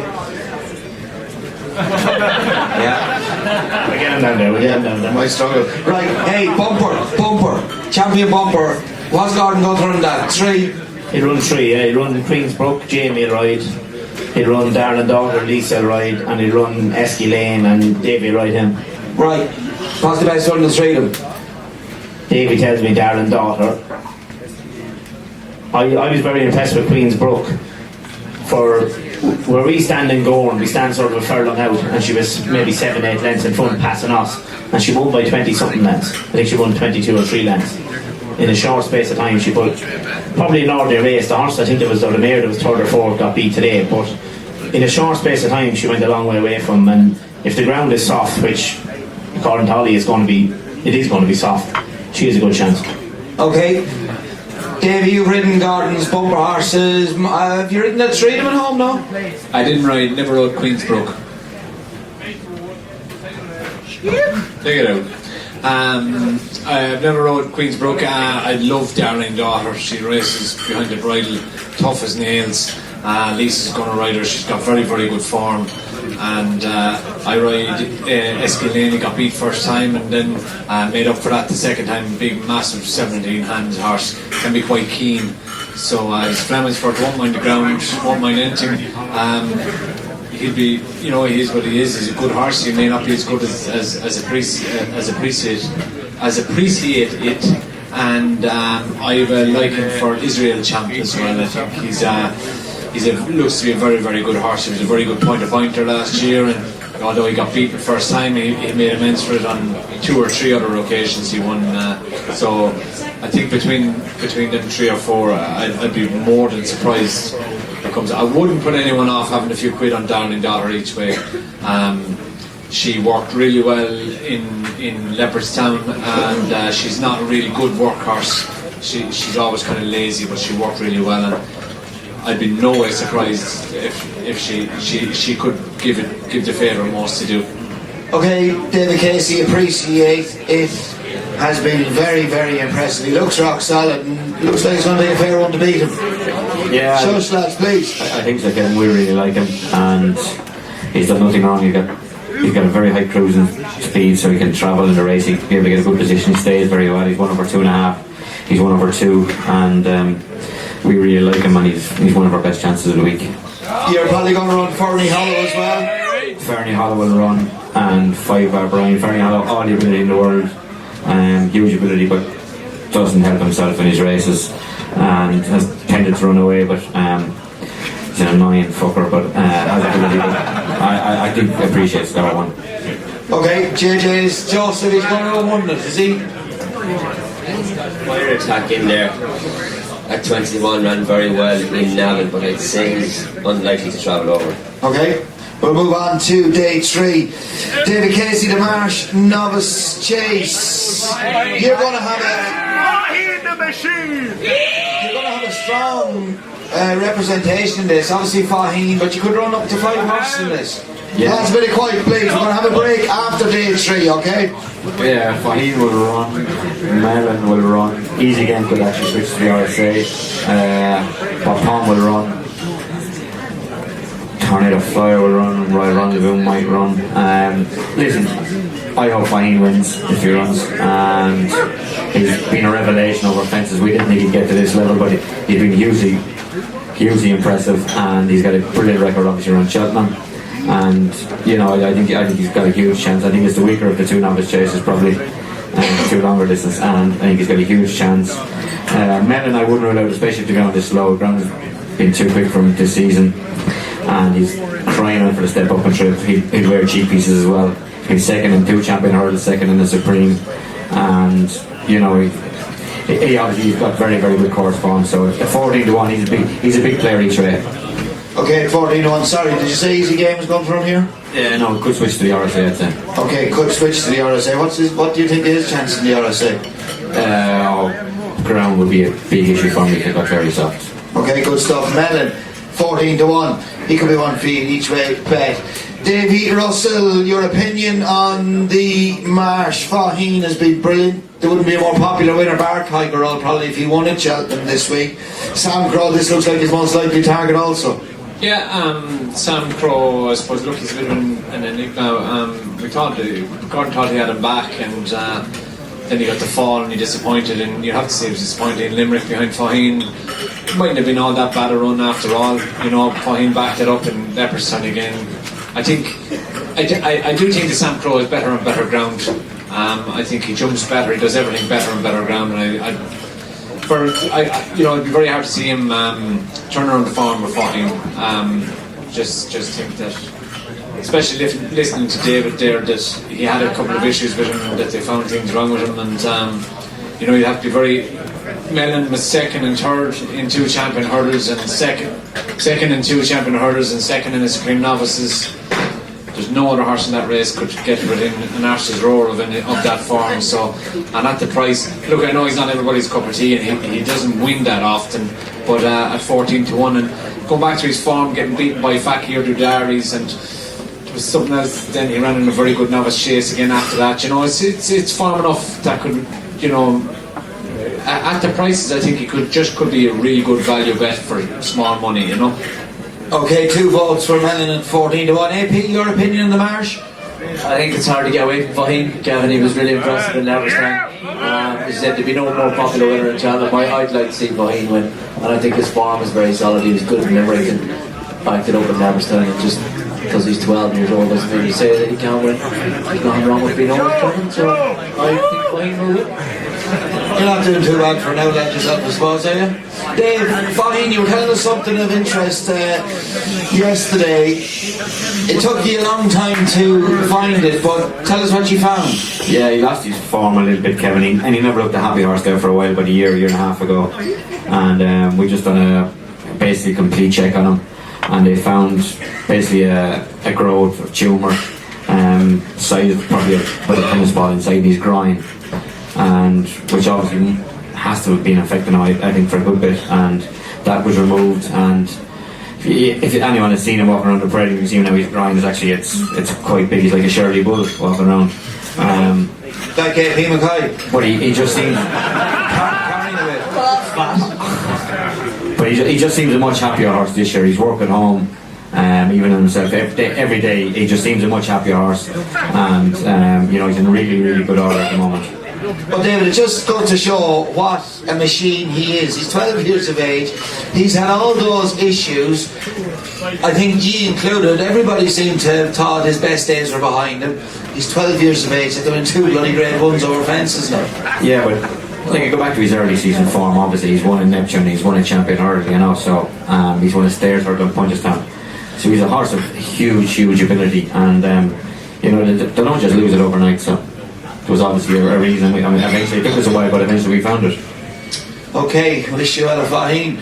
Buster House, Sam Crow. Sam Crow is good, but he's always good in fairness to him. You know, everyone knows we thought he was the next big thing. Look, if every horse done what Sam Crow's done already, he'd be going alright, you know. He's won plenty.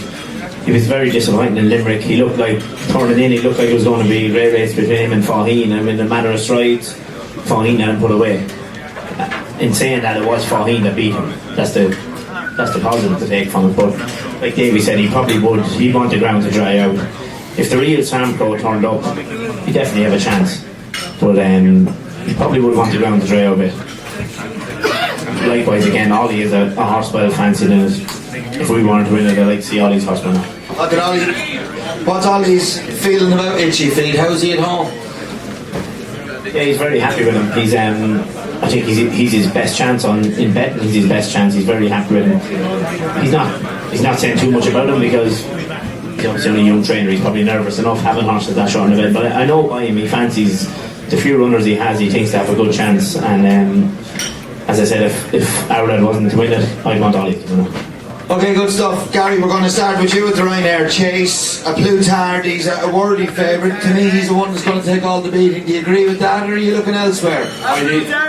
Whatever beats him will win in my book, Kevin. Henry Abramovich, I said it earlier on, he's got a fantastic... Hold on, Busty's off. Yeah, so. Busty's away. Okay, round of applause for Busty. He's going home. He says he'll be back, okay. Look, I think whatever beats him will win, Kevin. Henry Abramovich's got a fantastic team going to Cheltenham this year. He had 2 winners last year. This fella Manella Indo, he's got those 2 going back. He's got an awful lot more good chances besides. Look, he's a very worthy favourite, especially to me. Min has not quite been operating on the same level this season as he was last, so I certainly prefer a Plutard. To me, the flying young could be Riders on the Storm, who's won 3 out of 3 in England this season for Nigel Twiston-Davis. He was a bit lucky to win at Ascot last time, but I think Sam Twiston-Davis, who rode him, admitted himself they made too much use of the horse, got him into a battle with Surname, and that just softened him up for the horse that was coming from off the pace. If he'd taken his time a bit more, I'd tell you to come off the bridle, and I think he'd be shorting his 7-1.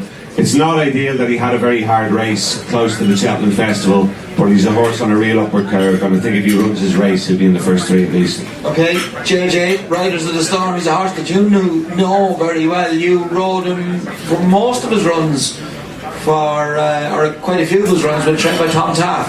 Yeah, he's obviously improved since they got me off him. Yeah, it's a fair point, Jenny. Very combination, I think, wasn't it? Yeah, he always had a big engine, big, strong, big, ignorant galloping horse, you know, and he's a good jumper of a fence now, and you know he has improved this year. But in fairness to him, Nigel placed him well enough in those races in England. They suited him very well. And he did get quite a hard race the last day. It's going to be a hard race for him, I think. As again as Scorpion, I don't know how much he's going to want it at the back of the last. And I was impressed with Plutard the last day coming back to 2 Mile, and he was very, very impressive last year. Joseph brought over Tower Bridge last year. We thought a nice chance going there, and Plutard beat him by the length of the home straight. So he's only a young horse on the upgrade, so I think he's the horse. Okay, Plutard. Dave, Min obviously is going to run, well, looks like he's going to run this race. Yeah, Min will run. I think he's a solid horse. I think he's a solid bet for anybody that fancies him. Won the John Durkin first time out this season, then was second over 2 miles behind Cheltenham Preview. He's got good form around Cheltenham. He's chased Altior around. He's been second Altior twice, was 5th last year when we changed tactics and it didn't work. I think he's a solid horse, and I think he's got a big chance again, yeah. Okay, AP Froden, whatever his bloody name is, winner of it last year. Can Brian do it again? Oh jeez, she'd be hard to listen to if it won't, wouldn't it? No, she wouldn't she? Seriously.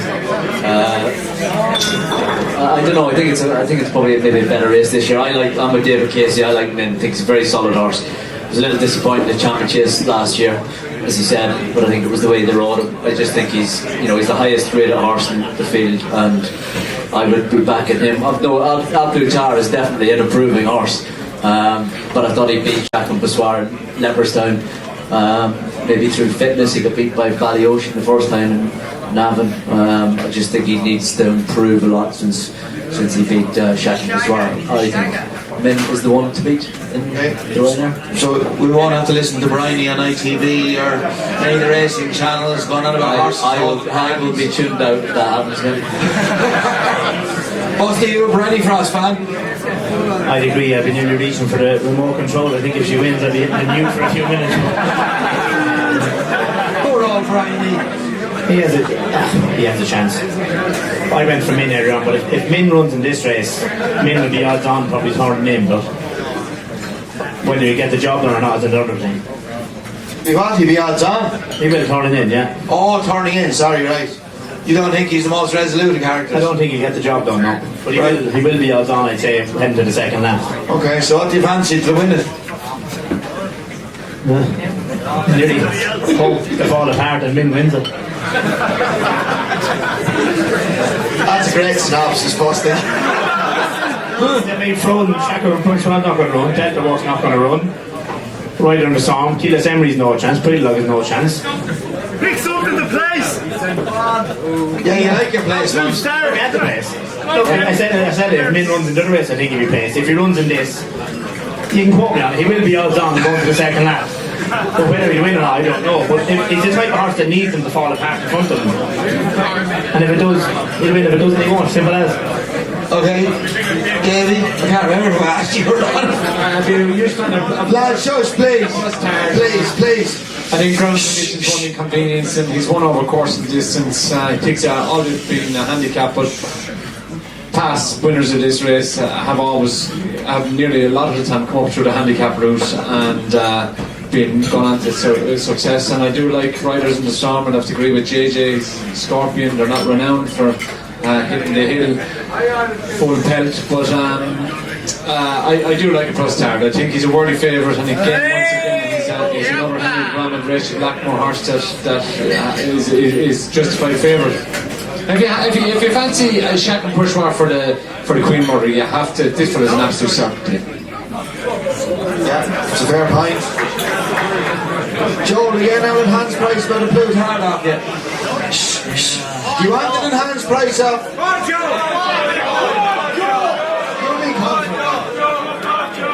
The first one I give you, you're not going to take it anyway, so instead of going like 9 to 4, 5 to 11 4, just go 3 to 1 and we'll have done with it, okay? 3 to 1 a blue card. Yep. Right, we'll move on to the stairs hurdle. Huh? Quick, yeah, I know, Dave, quick. Huh? Yep. Joe, Paisley Park, you win? Yes. You're going to enhance him as well, for his well done. Fair play to you. Evens. Evens? It's already on the website. David Casey's looking for 5 to 2 off you. I thought Casey was drinking water, but it's not, is it, Dave? Evens. It's on the website already. Evens. Yes, come on, Joe.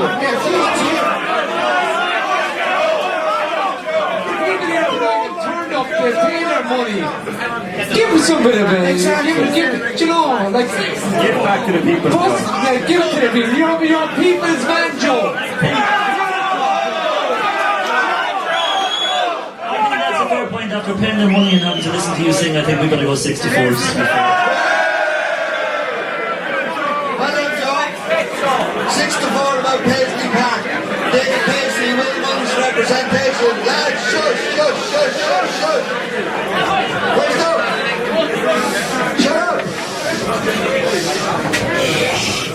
Shh. David Casey, you'd like to speak. We want silence, please. Shh. We run Penhill Picardies, both have a place chance. Penhill is the previous winner of the race and has also won the Albert Bartlett. Been a tough horse to train last couple of years, and has taken every run to get fit this year. He's a bit fragile, so we haven't been working on hard at home. He's getting there slowly but surely. I don't think it's going to be quick enough to soon enough to beat Paisley Park, but he's got his place chance. He does like the track. Picardi's likewise ran disappointing last time, but we freshened him up. Could be staying on into a place, but Paisley Park will win. Okay, have you a big price each way, one JJ? I think we're all in the same opinion. Paisley Park's going to win, so something has to be second. Somerville by 8-1 should be second. Ran him close to last day and looks a good price to follow home again. Okay, Davy Russell. I just like Penn Hill. I think he's owned by a very, very shrewd man and trained by an even shrewder one. So I think for me, I think 14-1, he's going to get closest to Paisley Park. AP. Paisley Park's a Saturday. I think Somerville Boy has, as JJ said, won the Rail Kiel, won a Supreme Novices. He ran well behind Paisley Park last time. I think he'll definitely be in the first three. So I think 8 or 10-1, whatever price he is, I think he's the each way bet. Okay, boss, the Apple Jade, she's going to have blinkers on her. Looks like this race is going to run him. Yeah, she's disappointed there. She just, it doesn't, I don't know, over there it just doesn't seem to suit her. It's hard to see. Paisley Park, I think, is a certainty. And maybe she will be placed, but I'd look on Paisley Park. Vamos. 6-4, he's already been on with Joe there. Hey, Gary, anything there to price? Finish the money? Look, I don't think there is, Kevin. Benny Desjeux was the one I would love to see take on Paisley Park, and if she had, I think she would have had a genuine chance of beating him. In her absence, it's his race to lose, and to be honest, I wouldn't even be sweet on 8th in particular from an each way point of view, or even to finish second. Okay, good stuff. Right, ladies and gentlemen, we're going to have a quick 5-minute break, and we won't spend too much longer when we come back. The final day, and obviously then the panel's best bets of Busty's a couple of good things for Sunday tomorrow. Each way good things. He's the self-appointed king of the sand, alright, Busty? Okay, we're going to move on to day 4. Trying further, we're going to start off with bit of quiet, lads. We're not going to delay you too much longer. Don't forget the raffle as well with some fantastic prizes, and it's all in the name of a very good cause. Also, and of course, we're going to get the panel's best bets as well, and the charity bet, of course, from Joe, and a couple of more enhanced prices for you also as well. Right, shush, lads, bit of quiet, please.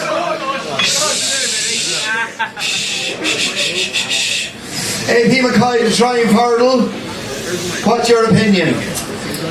Just recently, I am going with Goshan because just the Triumph Hurdle, I know he's got a tendency to jump right, Gavin, and yes, a little tendency. But my theory is, Davy, that there's only 2 hurdles in the last 3/4 of a mile. The ground will be obviously having raced on Thursday. This will be the first race on Friday. It'll be a little bit cut up. He might jump out onto the better ground, and as I said, there's only 2 hurdles in the last 3/4 of a mile. The last one was actually out on the outside. He'll be jumping out there anyway. And I think he's the one horse. I think at the pace of the race, he'd be, I think he's less likely to have to get involved in it with All Mankind and Asper Tower, and they're pretty free going. Solo was very impressive in Kempton, but I'm not sure about the rating he got. I just don't know. I have question marks about. He was very impressive, no doubt, but I'm just not sure that he was as good as he visually looked. So I like Goshan. We're trying for it. Okay, Davy, you're not in agreement with AP, are you? It's fair theory you came up with that.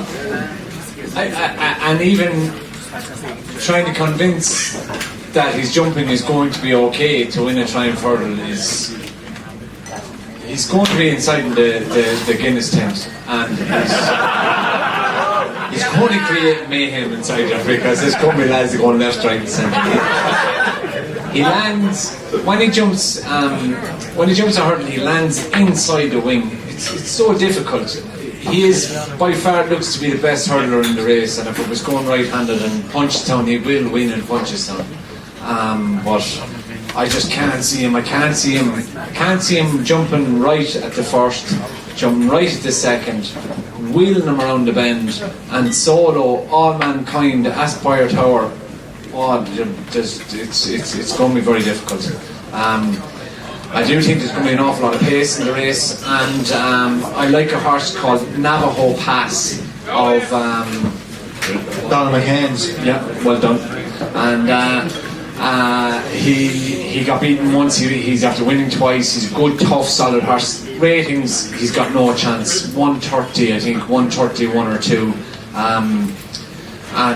But I just do think he'll be staying on at the debt. I couldn't name my colours to the master. All year it was Aspire Tower. His worst run was his last run. He still maybe could have won. But I just think that there's going to be something closing or something with loads of stamina.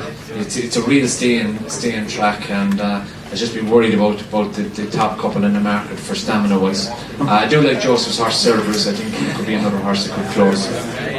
Okay, Cerberus. I'm not so sure, Jay. What do you think?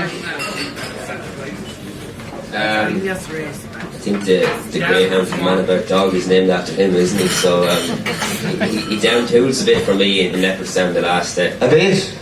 Yeah, I think he said, "Fuck you, Alchie." I ain't gonna go by having a post in front. Yeah, so like he was always a bit. There was a quirky him on the flat, but like he'd won his maiden hurler and he make and all, and you know he'd been ridden very. I didn't see it coming from him, put it that way to you. I think it's going to run at an unmerciful gallop. Aspire Tower, All Mankind, Gosh and Solo, they're all going to be very, very forward. I presume Away with the Sea and Cerberus are going to drop in. They're both going to be ridden for luck. And I think Away with the Sea would be more up for a battle than Cerberus, and I think he could be the one who could pick up the pieces. And he's a horse who stays well as well. He'll be coming late, won't he? He'll relish coming up that hill, you would have thought. Yeah, he will stay really well. Barry gave him a lovely ride the last day and achieved his objective riding him that way. And the slower ground will suit him. And yeah, I think he's a really good price, 12 to 1. Okay, each way bet 12 to 1. David Casey, you have a strong opinion about the Triumph? Not really, Kevin. We've run a couple. Hook Up Burning Victory won in Fairy House. She was impressive. She won well, and we weren't expecting it. She wouldn't have been fully wound up or anything near it for the race, and she'd have to jump a good bit better than what she did on the day, but she lacks experience, which is obviously a slight concern, but she obviously has an Shush lads, please, a bit of quiet. Go and do what she did on the day, so she goes down, and I imagine she'll probably be ridden quiet enough and staying on. Whether she's good enough to win or not on the day, she might lack the experience for it. But Solo is the one that impressed me, and I thought he showed a good bit of pace in Kempton. He stayed 2-2 when he won the Not Toy, so you know he's going to come up the hill, and thought he jumped very well, and he's my sort of opinion of the winner. Okay, Posty, I've been very impressed with that Mankind. 3 from 3 over hurdles. Yeah, I think it's a race that could. I think Solo is a complete overreaction because he done it so close to Cheltenham. Yes, Posty. He was, I think he might have won it 7-4 or 6-4. He was nearly the same price to win a novice hurdle in Kempton 2 weeks ago as he is now to win the Triumph hurdle 2 weeks later. I think it's a race that could fall apart with the few non-runners. The likes of Cerberus, maybe he won't run it, he might run with Fred Winter. Him or Away with the Sea. I think if they were to run it and it's a race where the 2 or 3 take each other on and they fall apart, with someone like Barry Geraghty and one of them that will just creep away, they shouldn't be good enough to win the race. But if it's a race that falls apart, and as I said, someone like Barry that will just creep away through them, I could see one of them running above themselves sort of thing and coming through them at the last. Okay. I just think that the other track on the Fred Winter be run on would be suit Cerberus much better. It takes a lot more stamina to win in the Triumph Hurdle track. Okay, and AP, just for people who are wondering what does AP mean by that, the Fred Winter track is obviously a sharper track. Yeah, it's just that the Tuesday and Wednesday track is just much faster, much tighter. And as I say, because there's only 2 hurdles in the last 3/4 mile or whatever in the Triumph Hurdle track, it just drags the stamina a bit more. So I'm not sure that's why he might run in this service, but I think he'd be better off running the other race for that reason. Okay, and if he did run the other race, he'd have a chance. He's talented. Oh, he has a chance, yeah. Yeah, he's talented, yeah. But I just think that this track, the Triumph Hurdle track, I'm not sure it would play to his strengths. Okay, that's interesting. Thoughts from AP McCoy. Vice, you still with us, Gar? Yeah, you haven't put me to sleep yet, Kevin. I'm still here. So how's the red wine going now? Busty's taking over, not from now. Alright, what are you drinking? You water now? Water, yeah. I thought you drank too much, alright. Yeah. Tired from doing your job, Amia.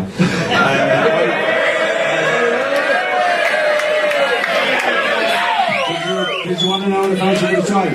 Yeah, go on, if you want.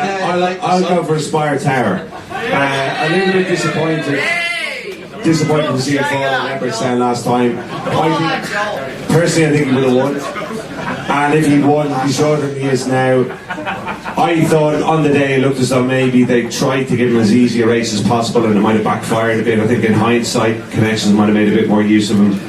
It is potentially going to be a pace burn-up. Solo, Goshen, Omankind, Aspire Tower, they all seem to like to get on with things, but I think Aspire Tower, particularly more so than Goshen and Omankind, is maybe a bit of an easier ride. You might be able to slot in behind them.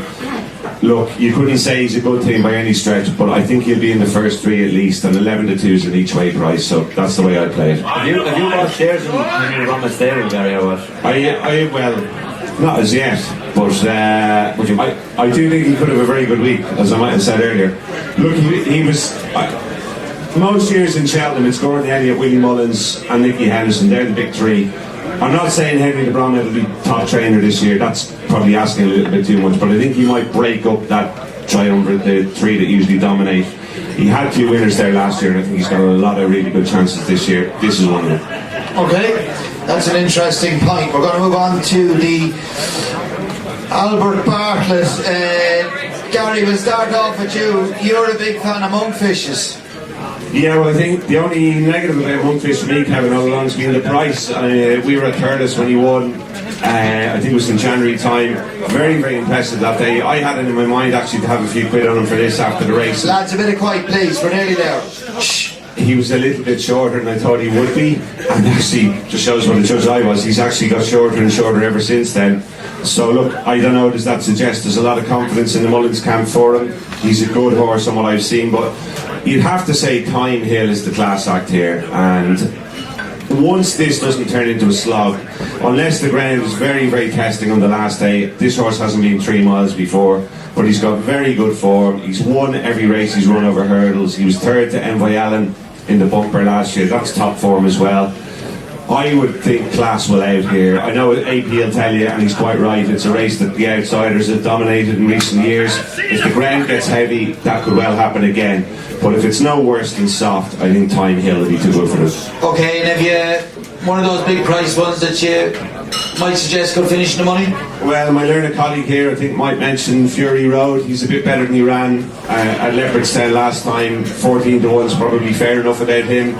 I can't say I'd have a few quid each way on it myself. That's probably the way I would go if I was looking for one at double figure price. My learned colleague. You've ever been described like that before, what? I was talking about Russell. Oh, sorry. Right, Davy, Fury Road. We'll come back to you, Buster. He's been good all year, bar the last day. Just maybe I got caught a little bit asleep around the inside track in Leopardstown, and just couldn't get him back. It was a good race, and I don't know if that's a reason enough for him to turn around the form with the likes of Latest Exhibition, Latest Exhibition, and Henry's horse, Copper's Way. I really like Copper's Way. I think the step up in stamina and a harder race is going to suit him. I think he could be a horse at a big price. Tyne Hill, look again, very talented horse. Monkfish is coming in, maybe not. He hasn't done as much as the rest of them, and you can underestimate Latest Exhibition a small bit because he's workman like the whole time. But you must give him credit; he gets it done, and Paul Nolan knows what it takes to win around Cheltenham in the festival. If he were the winner for him. So he knows what it takes. The horse is in good hands. So I think that line of form is the best form going at the moment. And saying that, then the ground you thought was a little bit in the quick side for you at Fury Road. Probably be 4.5, 5 lengths to make up on him. Latest Exhibition and Cobbler's Way. Yeah, I felt that he'd improved for a bit nicer ground, to be honest. And the minute the tapes went back, he was just behind the bridle the whole way. He just caught me unawares, and he handled the ground really well in Limerick at Christmas time over 3 miles, and this will be an awful lot tougher test. So and he just kind of won in Limerick, so he'll have to be better than that. Okay, Busty, he looked to work well the other day. Leopardstown after racing. Well, I wasn't there, so I didn't see him, but he did. He always works well. As Davy was saying, he is a nice horse. You can sort of, Davy gave me the excuses there. You can sort of put a line through his last run. He has, at the price he is, he has a good each way chance. Maybe I thought Martin Brazel's horse likewise has a very good chance at a price. Which horse is that? No, he runs in the Neptune or the Ballymore. Oh, he's a declared Jeff for the Ballymore. No, he's not. No. Right.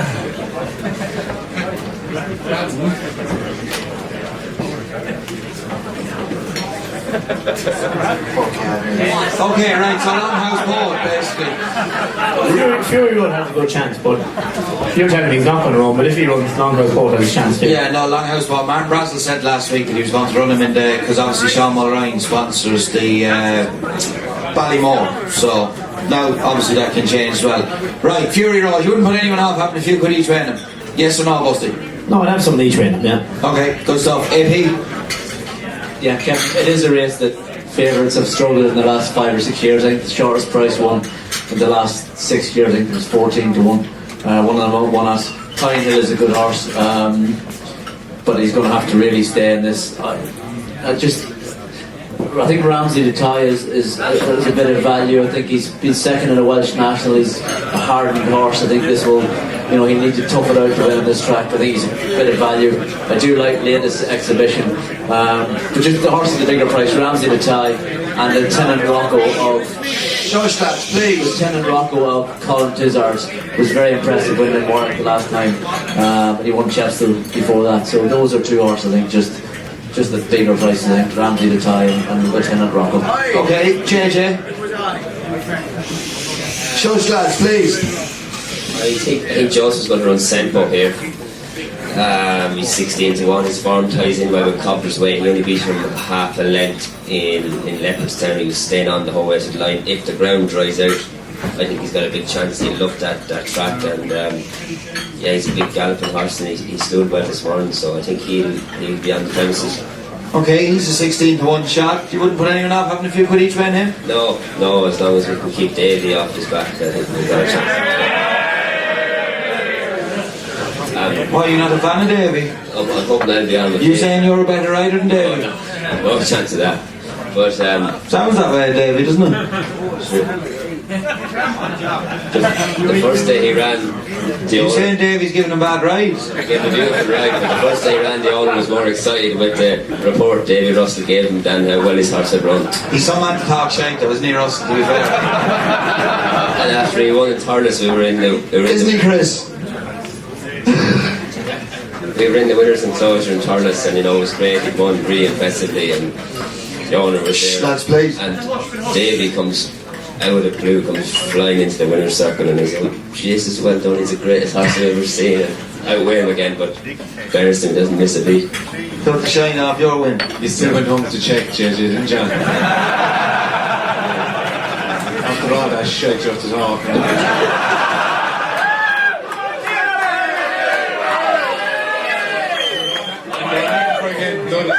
Water, Mary J.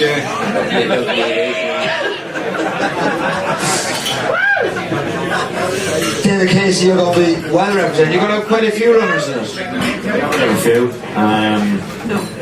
Monkfish as well, he's done nothing wrong, he's improved throughout the season. Obviously the form of his last run was franked, and when he won very impressive. Shush lads, please. In Thurles, I think Time Hill for me is the best form in the race. But as AP said, it's not always won by the best horse, and a lot of big price winners in it.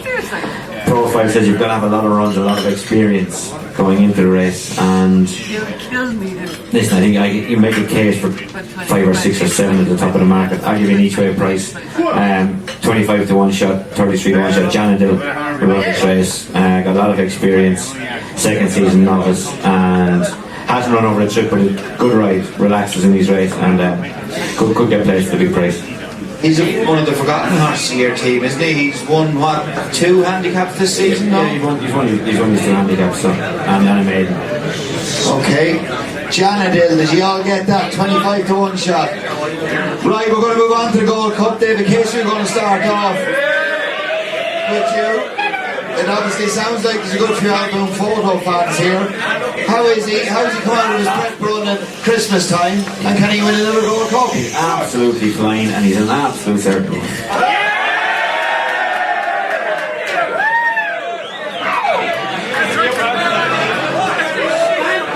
Yeah, you seem to please the crowd here today. Well done. Oh yeah, I know, look, listen. He's very well, he's good around Navan yesterday, Paul was very happy. Shush lads, please. He's had the same preparation as last year, so far so good. It's very difficult to come back and win a second Gold Cup. I think Betsafe is the last one to do it, and plenty of strides in, so it's going to be very difficult.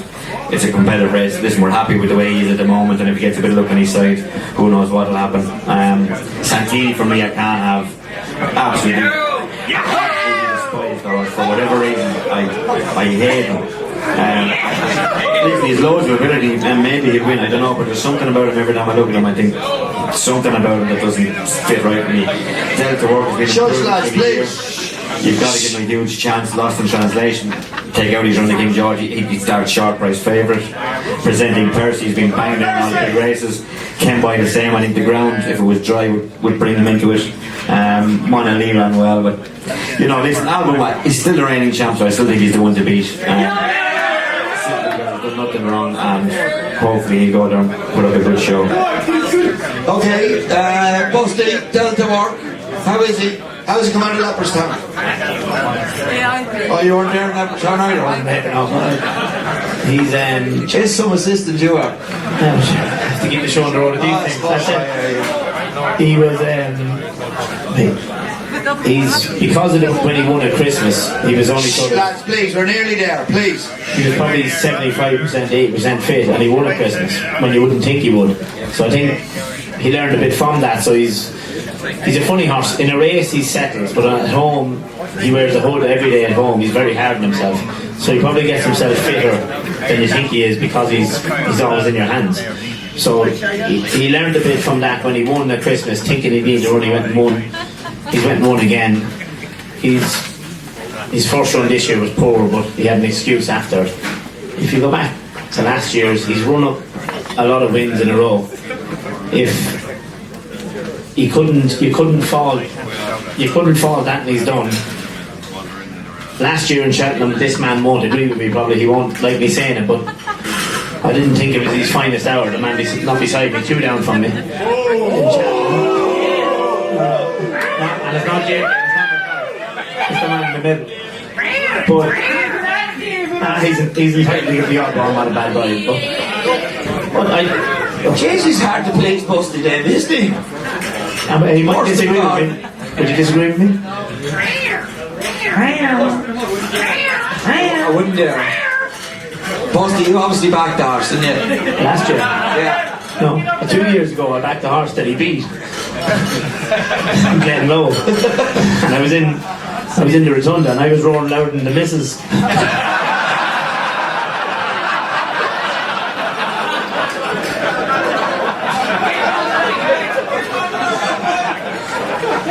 You got him back inside, Busty. That was painful enough as well. She thought she wanted an epidural. I wanted more than an epidural at the time. But look, he's done that wrong. His course form, his 2 runs this year, he can't do any more. He goes there with a very good chance in an open race. It's hard with Willie's horse. It's hard to get, like, he's coming from winning Tramore. He's done it before, so what can you say? But he's done it. Like, it's hard to get a guide off Willie's horse. They're obviously delighted with him and they know what they're doing. He's done it last year. He's going to try to do it again, but you can't.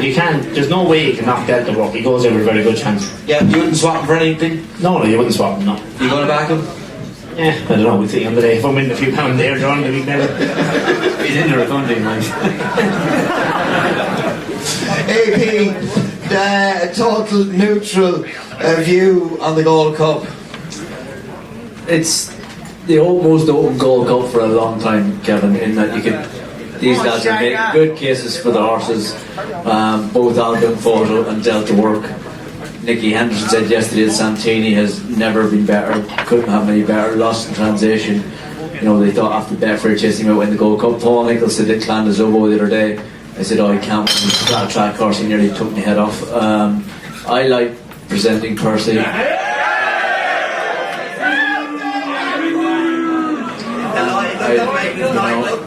I just think that the Cheltenham Gold Cup, look, basically, like, you can give any one of these sorts a chance. He's just my pick. I just think the way the Cheltenham Gold Cup will be run, it'll be run to suit him, even though it looks like there's not much pace on paper on it. He stays very well. He's a good jumper. I think that the way the race was run in Leopardstown, Christmas wasn't run to suit him. I don't think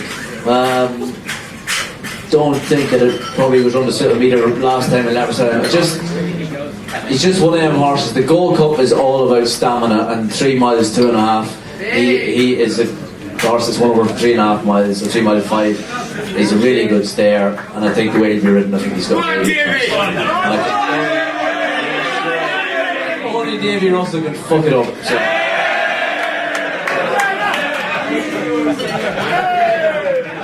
Well, Davy, show us lads, please.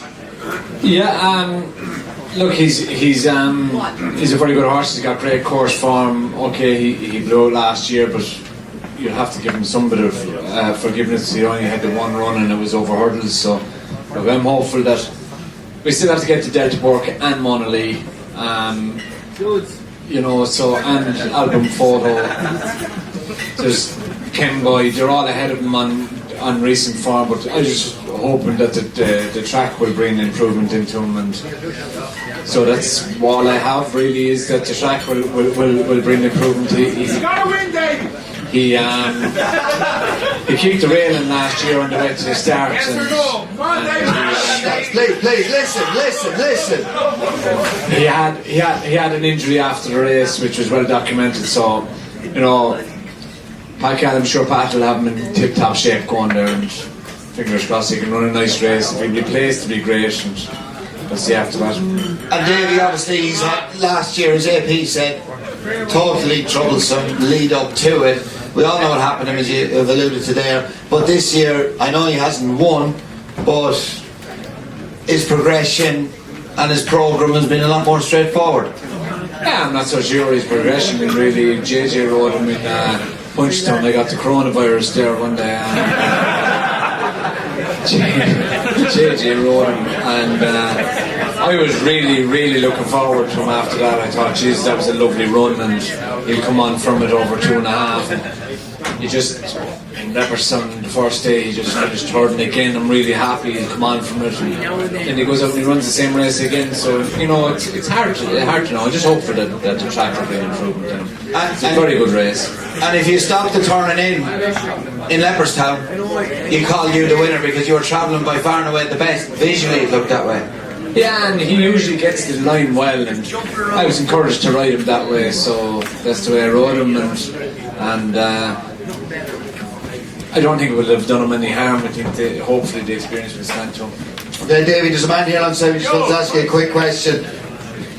Davy, can you ask what the RSA last year looked like a really good race? What did it ride like compared to the Gold Cup? You rode in both of them, so what was your feel? What was the, you know, how would you compare the two races? I wouldn't compare them at all. We went to Hack Canter in the RSA, and we went to really good gallop in the World Cup, so there would be no comparison. But it's a different year, different horses grow and improve, and I wouldn't take that form anyway. We literally hacked around in the RSA, just running at a slow pace. Okay, thanks Davy. JJ, you have ridden presenting Percy first run of the season. Obviously your Davy got the coronavirus that day. You stepped into the breach. What do you make of him for his first run of the season? Lads, show us please. Yeah, sure. I was just hoping that I walk into Cheltenham on the Friday into the wearing when Russell will be in the corner with a cup of tea with 8 sugars in his hand and a towel around his head, and he's dying. I think he's got a massive chance. Lovely horse, lovely balanced horse, great jumper of a fence. He'll stay, he'll jump, and he'll be bang there. Nice, Joe. JJ will be heading up to Dundalk to ride a few workers before race.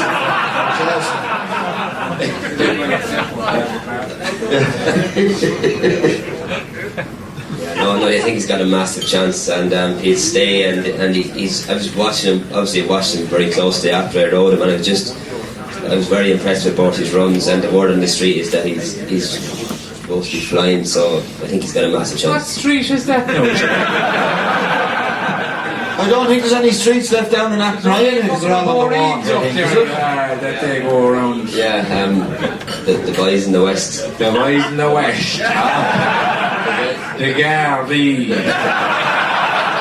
I'm the Garvey, the Garvey. You won't find me. The word in the west is that he's flying.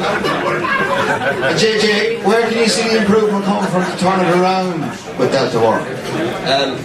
I think the track, the trip, the pace of the race, and I think all that is going to come into play. Delta work, his form in Leopardstown has been very good, but last year's Cheltenham he didn't probably operate as well as he can do, and I think there's a lot of things in presenting Percy's favour. Okay, good stuff. Gary O'Brien. Yeah, look, Kevin, I've been a huge fan of presenting Percy, but I've just lost a little bit of faith in the horse this season. Would I be shocked if he won? I wouldn't. I think it's more likely though that he might maybe be placed, and I'd be inclined to look elsewhere. And the one for me is Delta Work. Delta Work is the up and coming horse. He's won his last 2 races, grade ones at Leopardstown. You can forgive him his first run of the season. I think he came back with a little problem after that race. Last time out, Lads, please. This horse really came of age. I thought when he won at Leopardstown last time out, he won what looked a reasonably run race, fair and square. Davy's hit the nail on the head there. I don't think there's any way that the horses behind him, not take Hemboy, presenting Percy, should turn the form around. He's got form at Cheltenham as well. He won obviously over hurdles, as Busty so painfully recalled on the new track. And to me, I think he's a fair price too. 5-1 is very fair about him. Santini's 7-2. To me, he hasn't done anything near as much since they ran against each other at Cheltenham last year. The other one I'd mention is Lost in Translation. Very disappointing in the King George at Kempton last time. I don't know what happened that day. He was never going. They've operated on him for his breathing since then. If he can recapture the form he was in earlier on in the season, he's got a shout. But I'd still think Delta Works the percentage call. Talking about the West, 4 cases of COVID-19 coronavirus confirmed in the west of Ireland. The patient, 2 male and 2 female, are all associated with travel from same affected area in Northern Italy. Is there any chance that we can... about presenting Percy. Can we blow up that fucking Northern Italy or... move it or do something?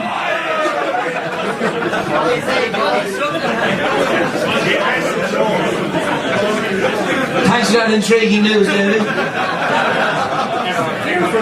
Finger on the pulse, right, boss? I'm here for the updates, so it's just breaking news. Breaking news. Joe, go up.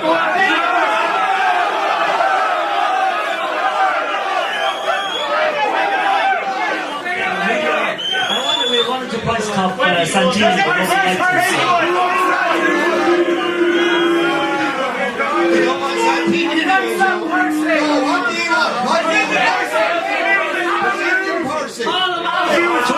Presenting Percy.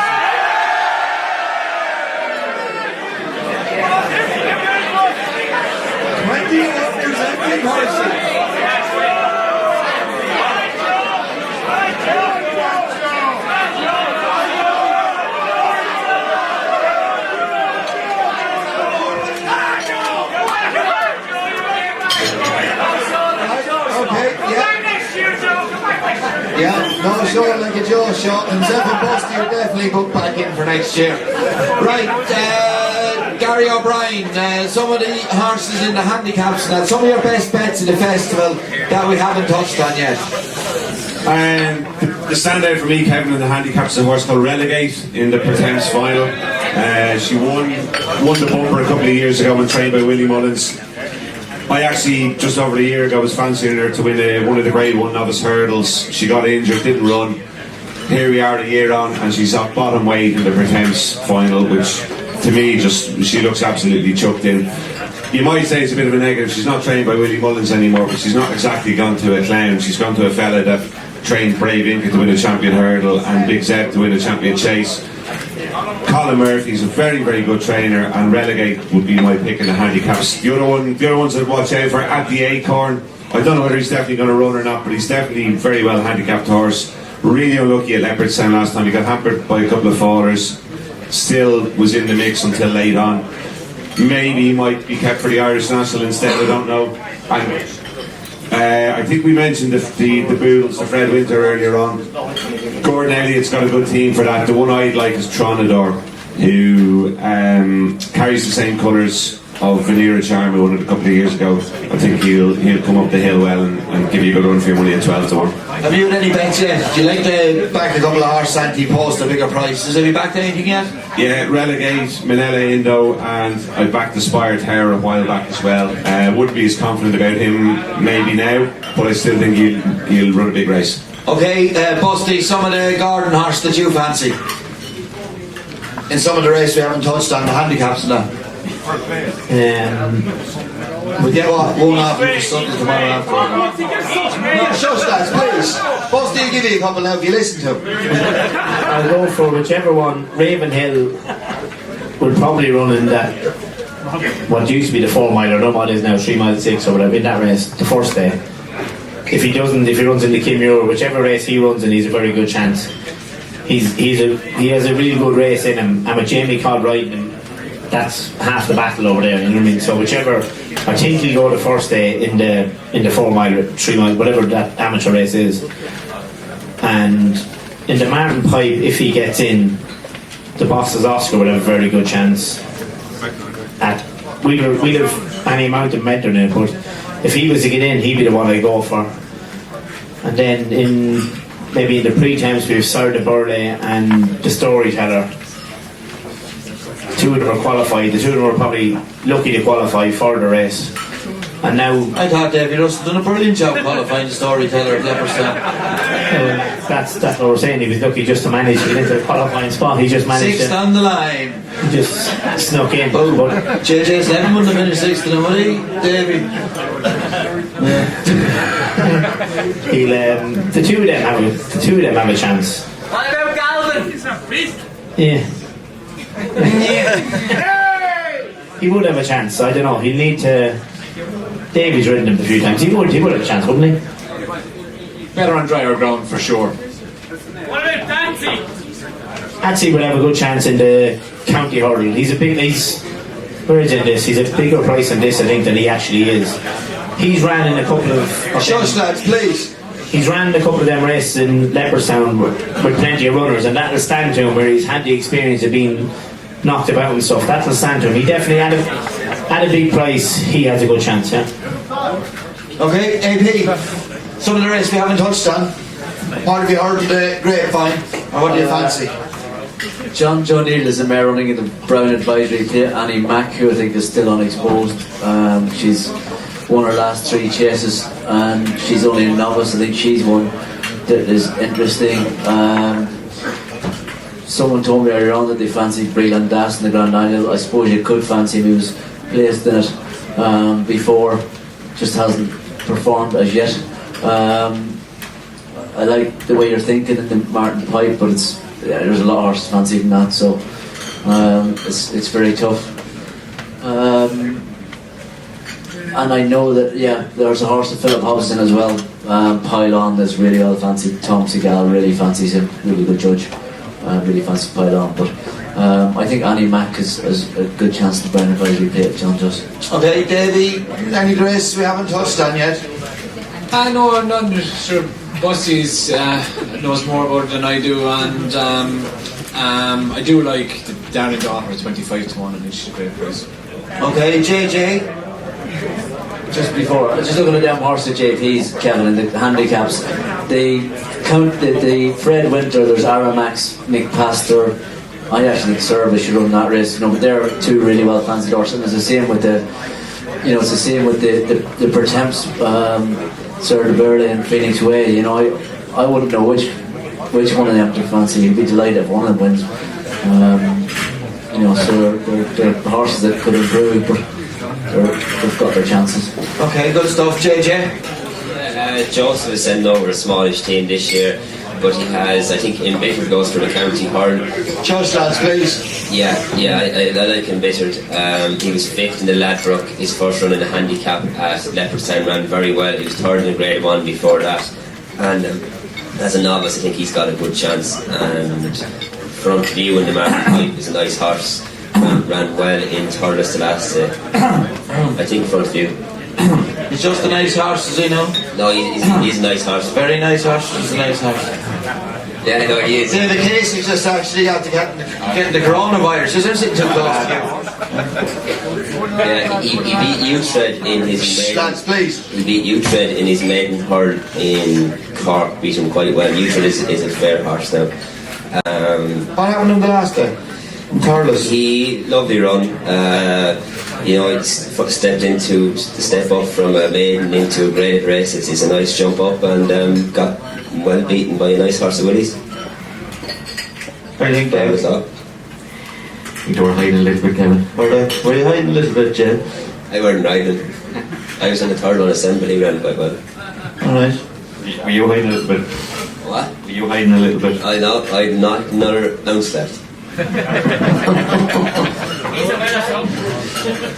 What else? Do you fancy anything else, Jay? No, I think that's it. Embittered is the one for me. Yeah, what's that, this man? I just have a quick question for Davy. Why isn't he riding down to work? Is it because Michael doesn't trust him, or what's the crack? Why is it always Davy that you have the question for? Why wouldn't Michael O'Leary trust me? What past experience? Multiple ways. Give me one. Cup of tea. Give me one. Please, mentally can will you stop, my God. Davy, I won't even mention it. Mentally can, my God. No, this man meant about all the multiple grade 1 and grade 2s and grade 3s and everything that you won for Michael O'Leary. Anyway. Dave, you're a legend! Dave, yes. Dave, yes. I'll tell you who else is a legend. Is that man down there.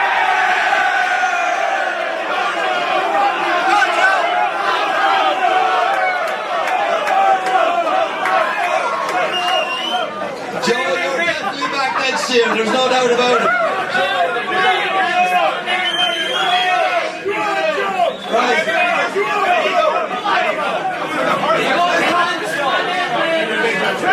Okay. David Casey. What price is Joe to be top jockey at the Cheltenham Festival? What price is Joe for the Dave Casey, some of the Willie horses we haven't spoken about. Obviously, when he can. Spoken about loads of them. Handicaps wouldn't be certain we're too well handicapped on anything. We have a strong enough hand, maybe in the county. Ciel de Neige ran very well in Newbury in the Betsafe Hurley was second, just off. He would obviously have a good chance. Araman stepping back from graded company to a handicap. He give him a squeak. Eglantine Sawyer ran well in the Ladbroke. She's the winner of the festival. And Pick Me Up Buttercup ran well again. If the ground was dry, she'd have a big chance. But there's 3 or 4 in the county. It's Friday. It'll be dry by fucking Friday. Yeah, but other than that, we haven't really gone through the handicaps yet. Your best couple for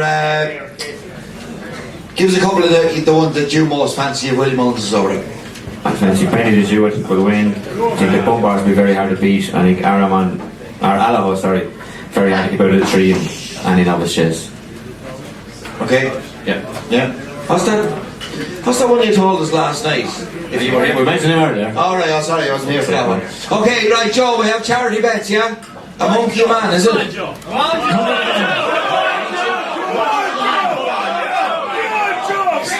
taking the piss. Busty, is he taking the piss? Look that way. Yes, these That's what I was told. 100 a man. 100 a man. I can make it 200 a man. 200 a man, yeah. Gary O'Brien. Shh, lads, shush. 200 quid ahead. For the charity, Gary. I'm going to go for Manila Indo, Kevin, in the RSA. 200 win. 200 win Manila Endo for Gary O'Brien. Buster. I'm going to try to get the big money. Fuck on for the small ones. €2 Goliath. I live with 200 treble. End by Allen. Whichever race he runs in, you may give it that. Yeah. Tiger roll.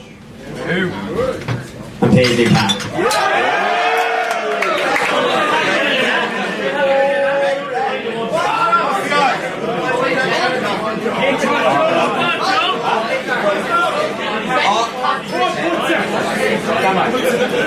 All at the enhanced prices, Joe, that you gave earlier on. Joe?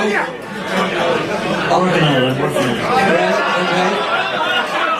AP, shush lads, please. I'm going to go for Tiger Roll, Benedict, Paisley Park, and Mint. Go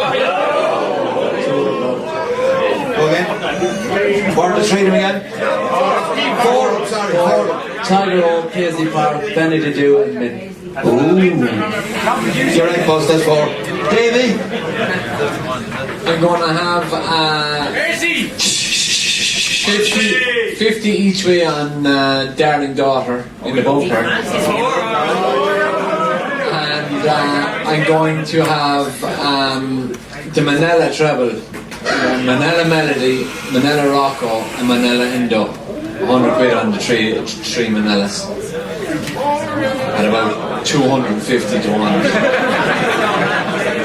And if Joe has his way, he'll make it 350 to 1. Because Joe's a fucking legend.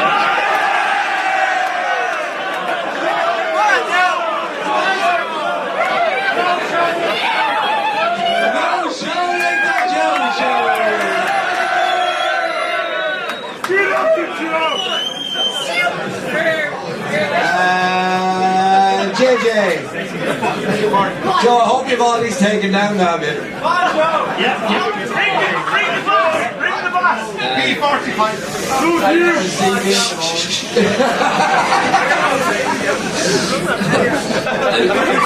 Is there anybody here from Sweden? They have never seen the likes of it. Ring the boss. You encouraged us here, Joe, under very false pretenses tonight. I know, so did you. You told me Davy could sing.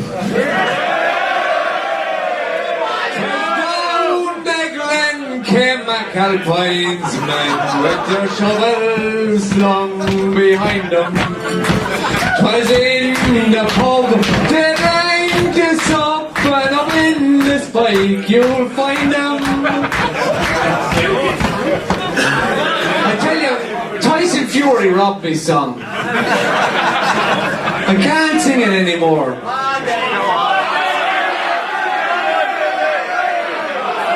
I'm blaming Tyson Fury anyway. Long time ago, I can still remember how that music used to make me smile. And I knew that if I had my chance, that I could make those people dance, and maybe they'd be happy for a while. But Fury made me shiver with every paper I deliver. Bad news on the doorstep, I couldn't take one more step. I can't remember if I cried when I read about his widowed bride. Something touched me deep inside the day when music died, and they were singing "Bye, bye, Miss American Pie." Drove a Chevy to the levee, but the levee was dry. Them good old boys were drinking whiskey and rye, singing, "This'll be the day that I die. This'll be the day that I die."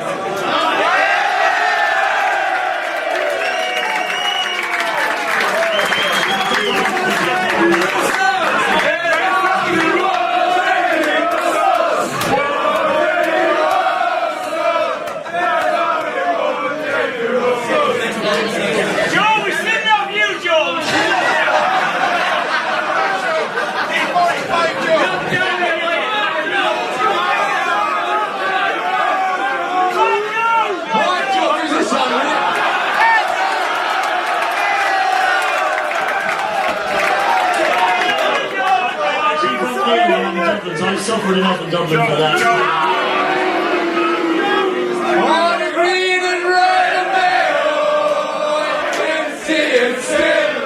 The soft and craggy bottomlands to tall majestic hill, where the ocean kisses Ireland, the waves caress the shore.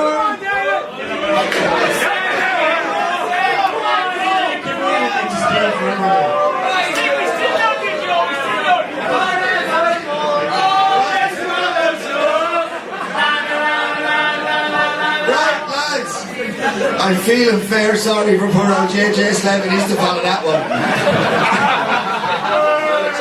Go on, JJ, how are you going to sing, Jay? No chance. Russ, he's got in bad form now and Torres tomorrow, keeping him up all night. He's going to kill me in the beginner's chair. I don't think Jess Garrington's any runners tomorrow, so there'll be no row tomorrow. Here, Busty, what about the jockey falling out with the boss's girlfriend's mother the other night? What? The jockey falling out with who?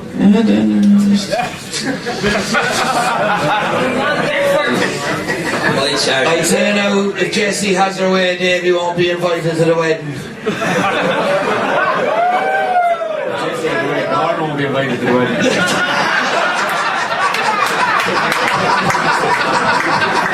I think that's a very fair fight.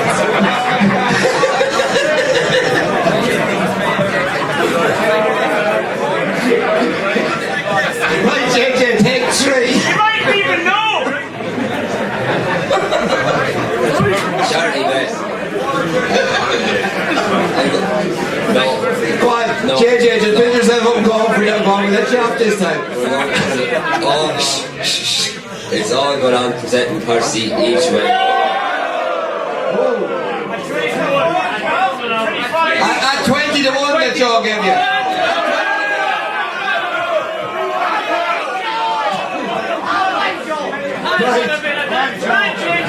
David Casey. On the 16 to 1 that Joe's going to give me, I'll have 100 each way and relegate in the Thames. 100 each way relegated to Thames. Grant, done. Good stuff.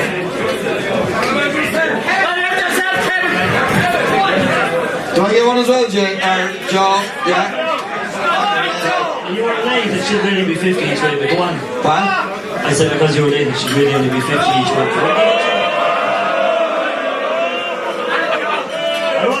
Discrimination.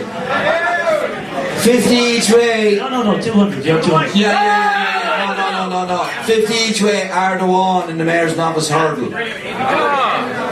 And 50 each way Recent Revelations in the Fred Winter. Okay. Alright?